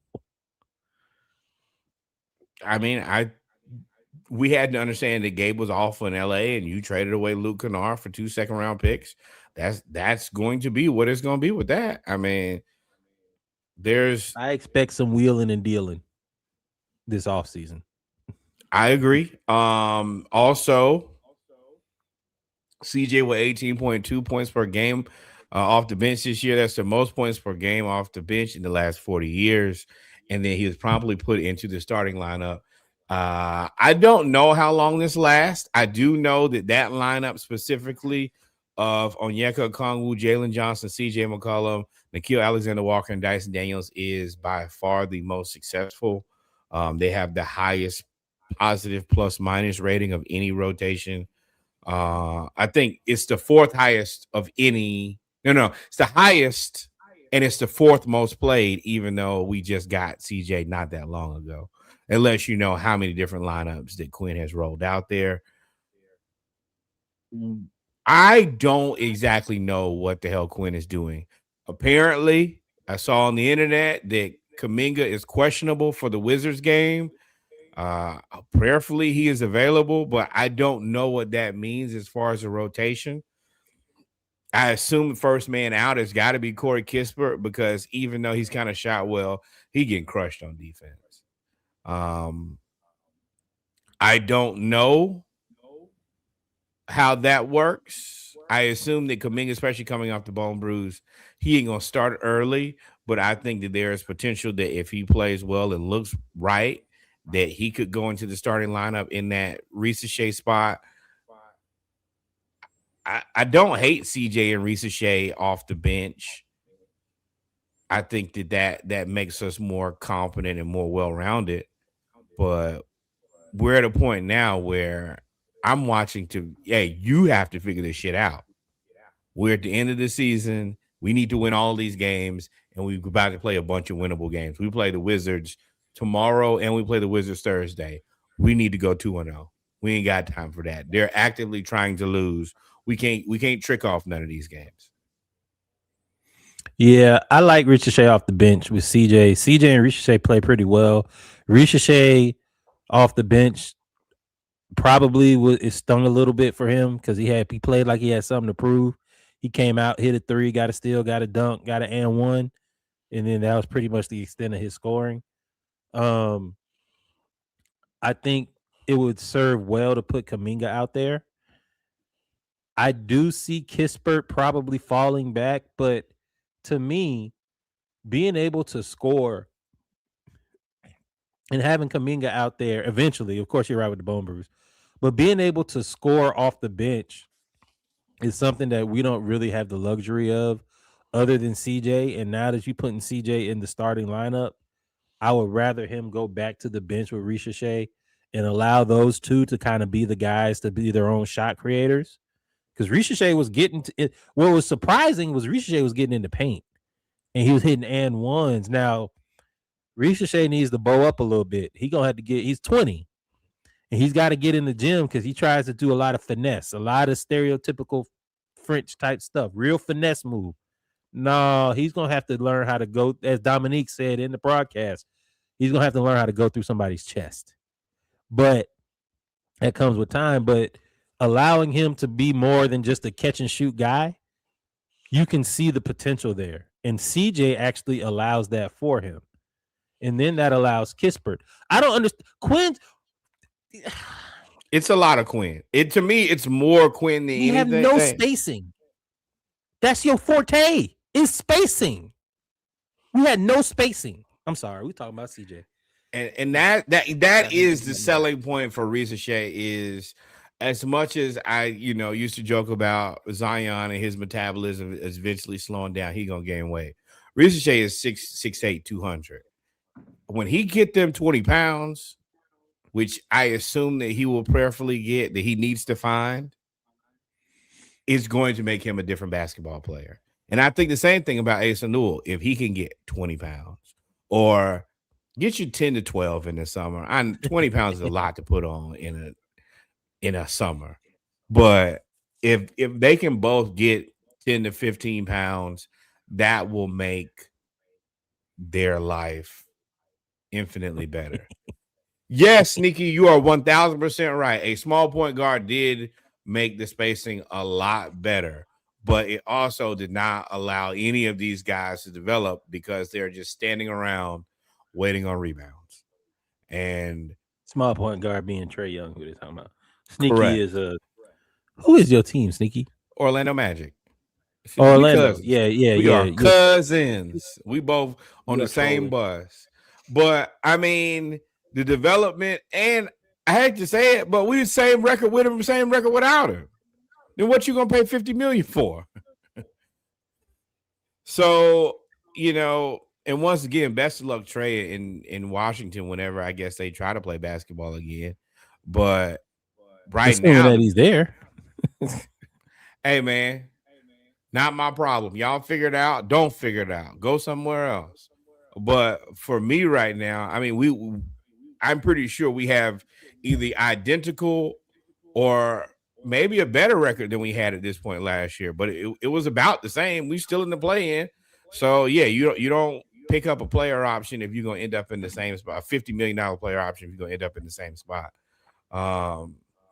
I do think that it is going to be very important going into next season that we find a true facilitator, at least off the bench.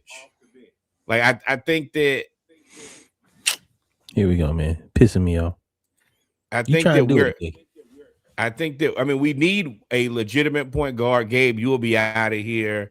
I'm not sure if Buddy sticks around. There will be spaces, but you need a legitimate point guard and you need a legitimate bucket. Those are the two things that we have left. The good thing is we have enough money to pay that, and we have draft capital to draft that. We need rim protection. The two things that I've been saying all year since the offseason that we need: a ball handler and rim protection. We did not get none of that. Hartenstein. You need whatever it takes. We need to get him to Atlanta and do not let him leave. If you got to tamper, if you got to lie, cheat, and steal, Isaiah Hartenstein is the perfect guy to be in Atlanta. He can rim protect and he does not ruin the spacing because he can shoot the three and move out of the way. He can also play with Jalen Johnson. He can also play with Onyeka Okongwu if needed. We got to make that happen. Chicago has 50-11 guards over there. They not going to keep them all. I think Trey Jones is the one that I looked at most recently. I would love to have him. We just need a guard to run the second unit, and then you got to draft right. We got to hope that the ping pong balls fall in our favor. The Banter would be great. I am not even opposed to Boozer Jalen's just gonna have to play some three. King is a Kingston Fleming, ain't he a point guard? Yes. But he's essentially CJ though. No. Fleming is a way better defender. And Kingston Fleming is a point guard freshman playing for the Houston Cougars. Kelvin Sampson, that's like being in the G League as far as I'm concerned. Sampson don't play that like shit. Jeremiah Fears. Yes, you're going to play defense and you're going to have to play here and he scores. Kelvin Sampson, he's not like the rest of them guys. It's certain places you can go and you can still be, all right, we'll just let you do whatever. Kelvin Sampson don't play freshmen. He play guys who got whole families. Smoke cigarettes on the sideline. Right. And fix carburetors. If you're a freshman there, you tried and tested. And there are enough guys in the draft that we can find a guy. We just have to make sure that we do it. Now, I do trust NCAA to make the right picks. Everything that he said so far is he's kind of set up his Danny Ainge season for next year too. Next year, I think he gonna be like, hey, we all in, and we're gonna have to be more. We're getting out of that play-in invitational, and if we not, then I assume Quinn to be fired. If he survives that long. You think Quinn makes it to next year? I do not at all. I think Quinn gonna embarrass himself. I have told you I'm not in love with Quinn. If he goes, let the dead bury the dead. We're gonna move on here, and this is the Eastern Conference standing through today. This is before these last games. Pistons are 42 and I guess 14 now. Celtics 37 and 19. We have to address the fact that I think that Jaylen Brown is the MVP of this season. MVP. He is doing the absolute most with the absolute least. If y'all can name other players on the Pistons, on the Celtics, I'll wait. I got one. I can name one. Two. Derek White and Peyton Pritchard. Okay, and I can name Sam Hauser because he beat the Hawks by himself, but nobody else can name Sam Hauser. Right. Outside of that, Kata, I don't know nobody else. Bryshowicz, whatever his name is.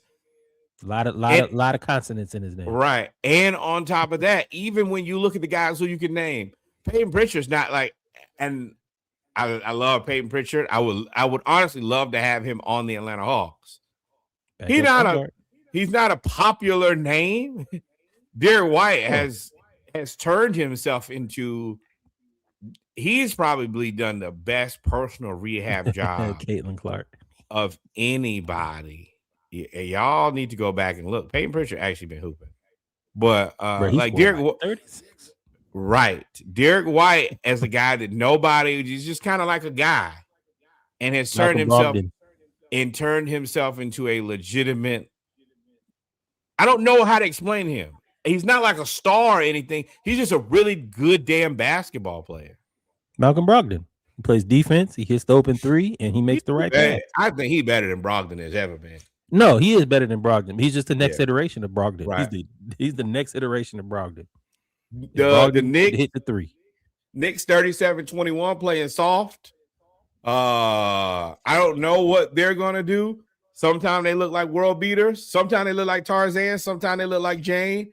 Shaq and Karl Anthony Towns had a very strange exchange after a game. I understand what Shaq was saying. Karl Anthony Towns seemed to get about half of it. I don't know what the Knicks are going to do. They are the second highest payroll in the NBA. They have to win this year or their money gets funny. Behind them, the highest payroll in the NBA right now, the Cleveland Cavaliers have picked up James Harden and now look like world beaters. My sleeper. That's my sleeper. You cannot be Jared the sleeper. Allen. You cannot be the sleeper in the most expensive team in the NBA. Ain't no way. Yes, you can. That's you can. Bullshit. They are the number 4 team in the East. The Pistons have been the best team all year.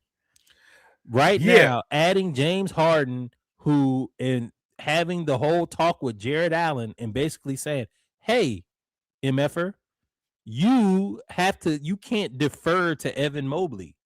Just go out there and play what you're supposed to play. Rebounds, block shots, hit the floater, and dunk. James is going to get you the ball. 40 points, 30 points, 26 and 15, 29. It's like, bro, to me, I think Detroit is the team. I guess Boston would probably be the better sleeper because of Jaylen Brown and what they have. This is my thing with Cleveland. If you underperform all season and then make a trade for a Hall of Famer, and now you're back in it, I'm not calling you a sleeper. You just underperformed all season. Did they underperform? Hell yeah. I never saw them as a favorite to win the East. I thought they overperformed last year. So, okay, you take out the Pacers and Halliburton. You take out the Bucks and their meltdown. The Pistons weren't supposed to be this good this season. You definitely did. We thought the Celtics was going to be in the play-in. You knew that the Sixers got. Celtics, I mean, you got this. Celtics, you got the Sixers who we assume weren't going to be this good because Embiid was going to be hurt and Paul George was going to be hurt, and we had no clue what the Raptors were. We thought, Cleveland was supposed to be and they had the best record in the East last season. This was supposed to be their year. I never thought that. I don't think I ever thought Cleveland was going to be past. So who did you have getting past the second round? Detroit was one. I did have Milwaukee, but Giannis. I honestly, the team that underachieved to me that I thought was going to take the next step was Orlando. Fair enough. I expected them to be out of the play-in. I expected them to be better than the 76ers and the Raptors in challenging the Knicks. I thought the Knicks were going to drop to 4th, and I thought Cleveland was going to be 3. I thought the 1 through 4 was going to be around the same, and I thought Boston was going to. I'm sorry. I thought Detroit, New York, and Cleveland were going to be the top 3, and I thought Orlando was going to be the 4, and Boston was going to be the 7. That's what I thought. So to me, Orlando has underachieved. I think Cleveland is just Cleveland. Like they was going to be the 3, 4, 5 seed. They were going to lose in the second round. They was going to go. I never thought that they were going to be that. My thing is with them is their record last year after the unceremoniously the way they kind of got whooped last year, and they have the highest payroll in the NBA. And maybe that's just me, but either way, lack of asset management doesn't mean that you are going to be. You should be. But you also got Spider, you got Garland, you got Mobley. Their asset management ain't been perfect, but it ain't terrible either. Paying Garland was a mistake to me. You ain't gonna pay trade, and you shouldn't pay Garland. To me. Let's talk about that next week. Put a pin in that. I really like the Raptors. I think that they do have a ceiling, but I just see how they beat the hell out of us every time. They're just all 6'8", 6'9", and can kind of do enough. If they ever get dug that quickly and that Pirtle contract off of their books, they are a very scary team. They are much more closer to what I expected Orlando to be. Colin Murray Boyles has been a perfect fit for a team, even though I know he was pissed when he got drafted there because there's not really a way for him to start. But I think maybe just maybe they just go with this weird mid-sized lineup where Scotty Barnes and 2010 Atlanta Hawks team. yeah, All right. 6'8" people. And Brandon Ingram. Murray Boyles, Scotty Barnes was playing like a dog, and Brandon Ingram. Maybe they keep RJ. I think they might have to keep RJ. I think they might have to trade RJ. Trade RJ to Miami for Khalil Ware. That don't. Well, Miami, if you do that, you're back to playing Bam at the 5, and you're capped again. No, I mean, when you trade Hero 4 or 5, I mean, you can will and deal that. But if I'm Toronto, I would try to get a 5. I would try to get a, because then you can play everybody else at random positions. You can play the 2 through the 4. Everybody plays 2 through the 4 now. They also need a point guard too. They need a point guard. They need a legitimate. I do like Jamal Shead off the bench. That's another reason I like Kingston Flemings is seeing Jamal Shead go into the NBA, be a very professional, adequate backup point guard, very much so like a Davion Mitchell to me. Highly impressed with what they got going on. Also, I think that I think a guy they might end up selling on surprisingly is Grady Dick. It ain't been perfect. It doesn't. Not a lot of space, man. Not a lot of space for you. And send it to Chicago. You might as well send Grady Dick to Chicago. Then you have Buzelis and Josh Giddey, and you can just have the Amazing Whites. Buzelis Dick. Yeah. But I'm telling you, do you really want to deal with that on a nightly basis either? I mean, they got a lot of guards. You could, I mean, you're right. Dang, Charlotte you're right. got Kobe White. I forgot about that. He ain't even played. Right. Yeah, Hawks, we might be through. The 76ers they are winning the award for me for holding it in the road better than anybody. This has been a fantastic transition. I know, Kev, it feels good. They born in it. They molded in it. They molded in the road. Nah, they've been holding in the road since Embiid leg fell off. What I'm saying is I didn't think the Embiid was going to play this many games. I mean, it's crazy. The Embiid has been 10 times more healthy than Kristaps Porzingis. Why? Because Embiid leg, Embiid finds a way to drag that leg out there a lot of games. Kristaps Porzingis got an acronym. You start getting acronyms, he's old. You don't know what they're gonna make him retire.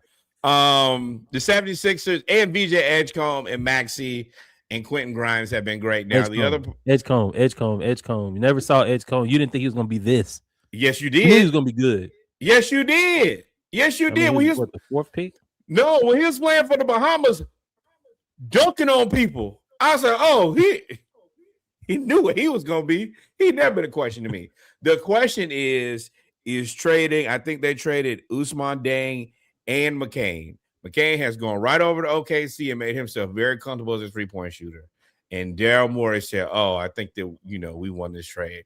Daryl Morey, I'm going to tell you right now, you're going to lose that trade and lose it bad. You traded 2 guys to 2 good teams, and they're going to see more success now that they're not on your team. But congratulations for your team. You ran the same annexation of Puerto Rico twice. You traded Isaiah Joe over there. You didn't just trade him. You just cut him. Say, hey, he's not an NBA player. He went over there and won a championship, is one of the best 3-point shooters on that team and in the league, as they just won without SGA. Then you traded Jared McCain over there, who goes over there and has 20 points immediately. Let me tell you what you're not going to get in this draft. You're not going to get a guy who's as good as that kid next season. Now, in the future, whatever happens, but you need to figure something out right now. Why does he still have a job? You have to ask our resident Kev. But moving on, the Orlando Magic, they've had a lot of struggles as far as injuries. The lack of time, like Franz had the bad knee injury coming into the season. The Impala was out for extended time. Mo was out for extended time. Suggs has kind of waned and waxed.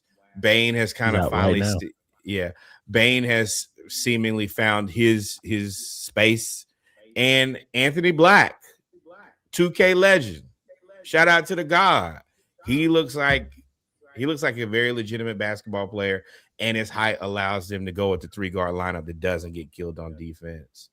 The Miami I think Heat. Orlando is just everybody ahead of them got better.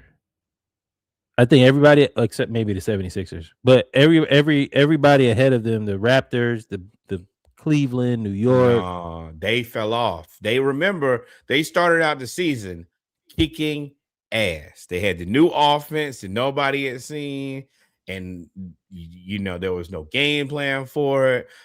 I was saying Spoelstra should be coach of the year, and then it seems like as soon as people got tape, it was like, oh, there you go, right back to being who we knew you to be. And I don't know what that team does, because at least as the team behind them, the Hawks, we have cap space and draft picks. Miami is like, still begging. Correct. We covered the Hawks in depth. And the Charlotte Hornets, the most interesting team in basketball right now. They really look like they got something in those 3 guys. LaMelo, Brandon, and Con Canepu. I don't know what you do with that if they ever get a rhythm. I think that they would value a big with winning experience to this team, because that seems to be the only thing that they don't have. Is they play basketball, and LaMelo is going to do at this point. I think he's just Pistol Pete Maravich of this generation, but you need somebody who can really teach this team how to win and play as adults. That's what I think they're missing. You just gotta give LaMelo some car keys. You let him drive, let him meet up with some Georgia players. I'm telling you, you'll win every game, because they're gonna fuck it up. They're gonna hit something, they're gonna speed, they're gonna get arrested. They gonna do something. But if y'all have been familiar with LaMelo, y'all should have known that this is going to happen. They have videos of LaMelo driving out of that arena every day in a dealership worth of cars. Like, that's not anything new to me. And it's Charlotte, so LaMelo sticks out like a sore thumb. And he did smart. What about the West? I'm gonna run these 2. Bucks, it's over. Chicago only plays guards and wings at this point. The Wizards only play guards and wings at this point. The Nets actually try to play basketball. They're the only team that's ethically tanking. They are trying to roll out Agor and all of those guys and just lose the old-fashioned way. And I don't know if there's anybody healthy left on the Pacers at this point. They little team that fell apart. That's it though. That's the East. We're gonna move right over to the West. We can kind of run this a little bit faster. OKC has kind of come back to earth. It's funny that we really thought that they were gonna, challenge the Bulls and Golden State for one of the best records in NBA history, and now they're neck and neck with the Spurs. Reality comes at you really fast. Man, they ain't coming back. They ain't coming back to earth. It's just the Spurs. It's on every other game. Hey, that happens. You lose. It's just the Spurs. They're 44-14. And we talking about they came back to earth. Yeah, but they at one point it was like 24-0. If you look at them, matter of fact, I forgot the thing where you go look. Their last 40 games ain't been great. It's been very regular. Very regular. They just started out on absolute fire. I think that we should all hope and pray about the Spurs, because it seems like they're figuring out and getting better and better by the day. I do think that the Pistons did a very good job showing the NBA that you got to be physical with Mignogna until proven otherwise. It did not seem like he liked it. I know that some of the stuff seems cheap, but hey, man, if you ain't cheating, you ain't trying. And bro, you 8 feet tall. If we play ethically, we're just gonna lose. If I Yeah, gotta bro, you cheat, can't ask us to play you straight up and you the tallest person on the court. What? right, No, I'm gonna punch you in the stomach. Like, right. what you mean?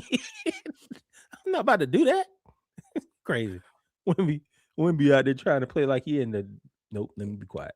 Right. And then the Nuggets are in this weird space where they haven't been super healthy. They still third in the West, but it seems like for no good. Like, I guess this doesn't mean anything. I don't think that they can beat the Spurs or OKC. I will give them a lot of credit, specifically Jamal Murray, for being able to keep this team afloat through everybody being hurt. But I don't know what their team plan is. It seems kind of like high class middling where you're like, okay, we're gonna be good, but we're also not in the same conversation as the Spurs and the Thunder. So we're just spending a lot of money to kind of spin our wheels. The Rockets, 34-21. The Amen Thompson experience at point guard has not been great. I know that everybody has jumped on my back and said, oh, well, you said that they should do this and all of this. Well, you got to find out if these guys can do this or not. Because if Amen Thompson could play point guard like just Dyson Daniels, it would be much more manageable.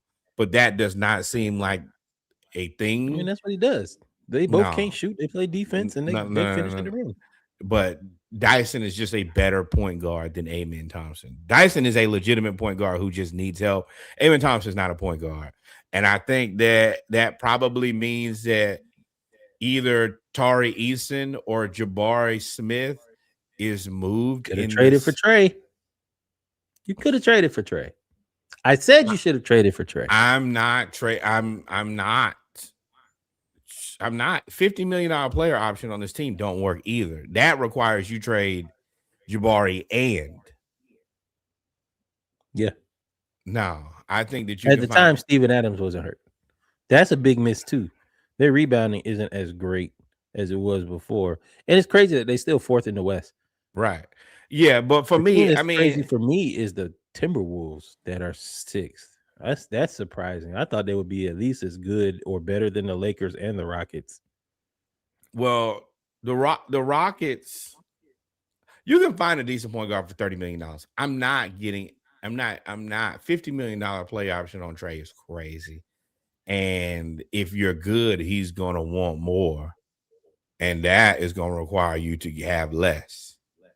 I think that, and I told y'all that I think the Trey's really good, but if he wants to be successful, he's gonna have to take a pay cut.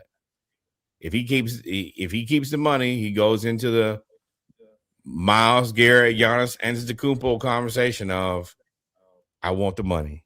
The Lakers, this is a trick bag. This is for sure a trick bag. They're fifth in the West. They are not better than the Timberwolves. They're probably better than the Suns now because Dylan Brooks' hand injury. But the Lakers they're a team that don't pass my eye test.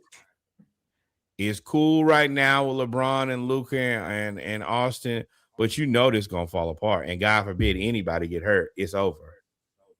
The Suns have played really well considering their conditions, but Dylan Brooks out 4 to 6 weeks with a broken hand. I don't know it's probably over for them. Golden State, boy, y'all look older and just worse every day. It is unfortunate to watch Steph Curry kind of do this at the end of his season. The Blazers are trying to win basketball games because they don't have a reason to lose, but it's kind of middling.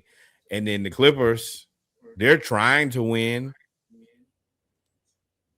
I don't know what their schedule looks like, but they could get to 7 maybe. The Clippers, Kawhi about to ask for a trade. No, no. You're sure maybe ish. I know what you're talking about. What he said when they asked about him being contender, he said it's over. I get that, but realistically, the Warriors, Steph is hurt, and the Suns, Dylan Brooks is hurt. So you got your best player hurt for the Warriors, your second best player hurt for the Suns. The Clippers could get to the top of this. I don't think that they could catch OKC. Not OKC, hell no. But I don't think they could catch the Timberwolves, but they could get to 7. That don't mean anything, but it's not 10. And then everybody, Grizzlies toast, Dallas is toast, Utah just Nurkic is having a nose surgery. Why you would do that in the middle of the season and it not be tanking, I cannot understand it. The Pelicans can only try to win for their own self-respect. DeJounte Murray back though. $45 million to Zion. Wouldn't he like three games? Congratulations, Joe Dumars. You played yourself. DeJounte back though. Yes, and I do love that. And that's who the Rockets need to be. Why would you pay Trey $50 million when I can pay DeJounte $30 million? DeJounte on that team with KD too? Yeah. And motivated. I'm going to tell y'all, man, DeJounte Murray as a motivated basketball player is a scary human. And the Kings are expensive and awful. Doug Christie, they're going to fire you eventually. The Kings, they need to probably make somebody else run that team. I will let Doug Christie be the coach for the next year. They're going to be bad next year too. Like they're not going to be good for a while. Like no, because they got all them old ass players on big contracts. But I mean, Andre Hunter. The best thing that you could do is sell those guys off as expiring and get draft picks. Hey man, look at the Nets. Sell it all off. Draft a bunch of people that eventually y'all gonna need somebody gonna. Houston, I got 5 point guards. I know you need one. Right. Cheap. That is the reason that these teams have to keep draft picks is you're going to need players who are good and cheap because the second apron don't allow for you to have a bunch of players who are good and expensive. That's the reason my new team to watch is the Thunder a little bit and the Rockets because the Rockets, that payroll finna shoot up. KD is not cheap. Sengun ain't cheap. Fred VanVleet, you're probably going to move him. You're going to have to pay Thompson. And I don't know what you pay him. He probably has done them a favor, and it probably won't be the $40 million. It'll be closer to 25, 30. And then finally, I think it's a terrible move, but Adam Silver has informed the league that and general managers that he's going to make some anti-tanking rule changes for next season. I have told y'all, and I will go into this saying that this is it's a knee-jerk overreaction. I understand that tanking is bad, but the CBA also plays a major role in the reason that these teams are doing what they're doing. At some point, you had to reformulate your strategy to win with a new CBA, which has massive financial rules. So to ask that team to not tank, some of those teams is the only way they were going to get out of it was tanking. And I mean, Cleveland, they still got to figure out a way to re-sign players and be competitive. If you didn't adapt to the CBA, well, you're going to run out eventually. Well, for the NBA has been one of the most reactionary leagues in modern sports history. Like when something happens, they are going to be the ones to make the change almost immediate. Adam Silver, again, when you bring in outside forces that dictate the money, you bring in gambling. When you start tanking, you messing with the profit. You messing with the odds. Yeah, but you also had this massive CBA change. It's like at work when they fundamentally change how you do your job. You're like, okay, well, we gotta. What do they call it? We gotta have a realignment. Well, these teams are realigning to this new CBA, and if you were already cash poor before, you could just pay for it. Now it's like that's the reason the Warriors are trying to like win through it. Well, we've already spent this money on Draymond. We already spent this money on Steph. Sure, but on the old CBA, it was perfectly fine because we were printing money anyway. But that was my point about being reactionary, though. You're reactionary, so you change the CBA because you don't want people to just buy a championship. You changed it before because you didn't want the people to have the three players, right? That was the original start of this, was to get rid of the team ups. Then the Warriors just said, "F it, since ain't no tax or whatever the first tax was at the time, we'll just pay it. We'll just and the then tax is there. they made so much money that they moved to San Francisco, right, after paying the tax. So then Adam Silver's like, look, all right, so now we got to change that rule, right? So then they got the new, and now it's time for the CBA. Now it's also bringing in more profit. There's going to be more CBA negotiations because there's more money. So the NBA being so reactionary, I don't necessarily think that there is going to be a way to solve tanking unless you remove the extra. I think Charles Barkley had one of his points was really good. Everybody get a ping pong ball. We're not doing that 66 balls, 13, 24, 31, 2, 3, nothing. If you were there, we're doing the ping pong ball lottery, everybody get one. I see what you're saying, but I think that also going in next season, you're not going to have this this glut of teams that are trying to tank like they are this year. This year it's like, oh, well, there's nothing I can do. Like, still, the Bucks not tanking, the Pelicans not tanking, they're just terrible. Well, I mean, you can't account for stupidity. Right. So what I'm saying is next year, a lot of the teams that were tanking in the past aren't going to be tanking because, once again, remember, they already flattened out the odds for the first pick. It don't do you a whole lot of good to tank because you ain't going to get the pick. It's not as before. It was damn near guaranteed. We saying all that. So what are we doing with Dan? What is he talking about then? Well, I think the thing that he could do that is good is the pick protections. That has gotten out of control. And I think that it's no more clear than that. Pacers. Oh, yeah. Shout out to you, Pacers. You screwed that. Pacers, Clippers, the 1 through 4 plus the 10 through 31 protection. And I think that also just takes some enjoyment from people like me and you who like, all right, did you trade him or not? And then after their pick protection is so nuanced, all right, do I get a first later or does this convey to 2 seconds? Like, you do need to simplify it for the consumer where you don't have to. I mean, it's to a point where, and me and you are pretty good at this, where I have to put this in the chat GPT. Explain to me when and where this pick will convey and how. That's too far. Yeah, because the websites don't even do it. It'd be like, what are Atlanta's picks for 2027? Right. Well, the 13th pick that comes from, then it'll be 5 teams listed. And it's all types of asterisks. And you're like, no, bro. Are we getting the pick or no? I think that would do it. And I think it's also becomes kind of difficult for the teams themselves because it's almost impossible to gauge what you're going to get when, like the Clippers, that pick has to fall between 5 and 9. That's it. That boy had season-ending nose. It's tanking the Jazz. The Jazz just taking everybody out in the fourth. Why do you have at post All-Star nose surgery? Season-ending nose surgery. That boy having rhinoplasty in the middle of the schnoz. You're getting a nose job in the middle of the season, bro. Remember, and he didn't want to come back and play.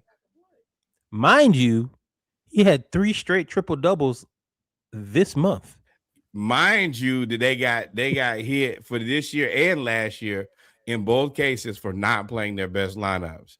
Danny Ainge don't care about that $500,000. It don't bother him. That's another thing that I think you could do. If it's been proven that you've been tanking consecutively, then drop you out of the lottery. That, like the Jazz, they should 100% be dropped out of the lottery. 2 years in a row, we caught you tanking. I can't. The $500,000 to billionaires is no money. But if I say that we catch you twice, you out of the lottery, it'll make people act accordingly, or at least try a little bit harder. Yep. Quick All-Star game thoughts. That was cool. It was cool. I like the tournament setup.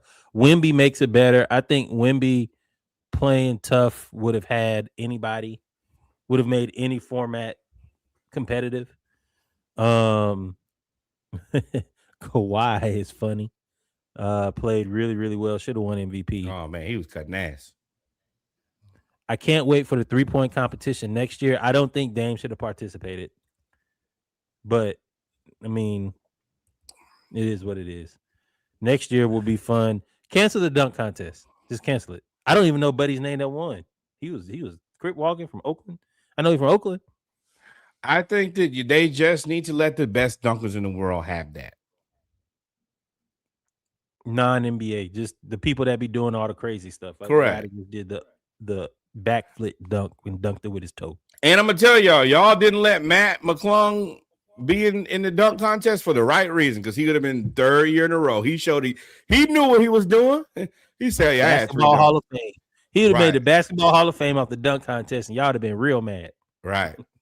And let him back in, bro. He ain't gonna make no team. Y'all just be putting him on the Delaware Bluecoats every 4 weeks. Least you can do is let him have that. But yeah, if these guys don't want to participate in the dunk contest, give it to the people who do. I don't trust the All-Star game to be competitive next year. Like, I think this was just more Wemby than the setup. I don't know if Wemby is going to be able to lead everybody to being competitive every year, but that's all I got. With that being said, what else you got for us, Reg? Me? Let's look at. I'm sorry, I was scrolling, and Joy Taylor is talking about morals and how to get rid of them. I put it in the group. Let's see. I don't really have anything else, man. With that being said, y'all, we come to the end of episode 220. Y'all didn't see Cam. The student said what? We come to the end of the SplashCast episode 220. Thank you for sticking with us, even when we had the late start. If you're listening to the playback, just know that we put in and burnt the midnight oil today. Please go back and listen to the mic check real quick, 30 minutes, good talk, good discussion. The main episode, full edited episode, will be out on Dive Team Media Network. Make sure you go follow the brand. All of the clips and everything, of course, will be on our SplashCast socials, as they always are. With that being said, Norwood, if we ain't forget anything, I don't care. Take us out. Hey, keep your hands off your sister-in-law. Start there. If you have the urge to touch your sister-in-law, no.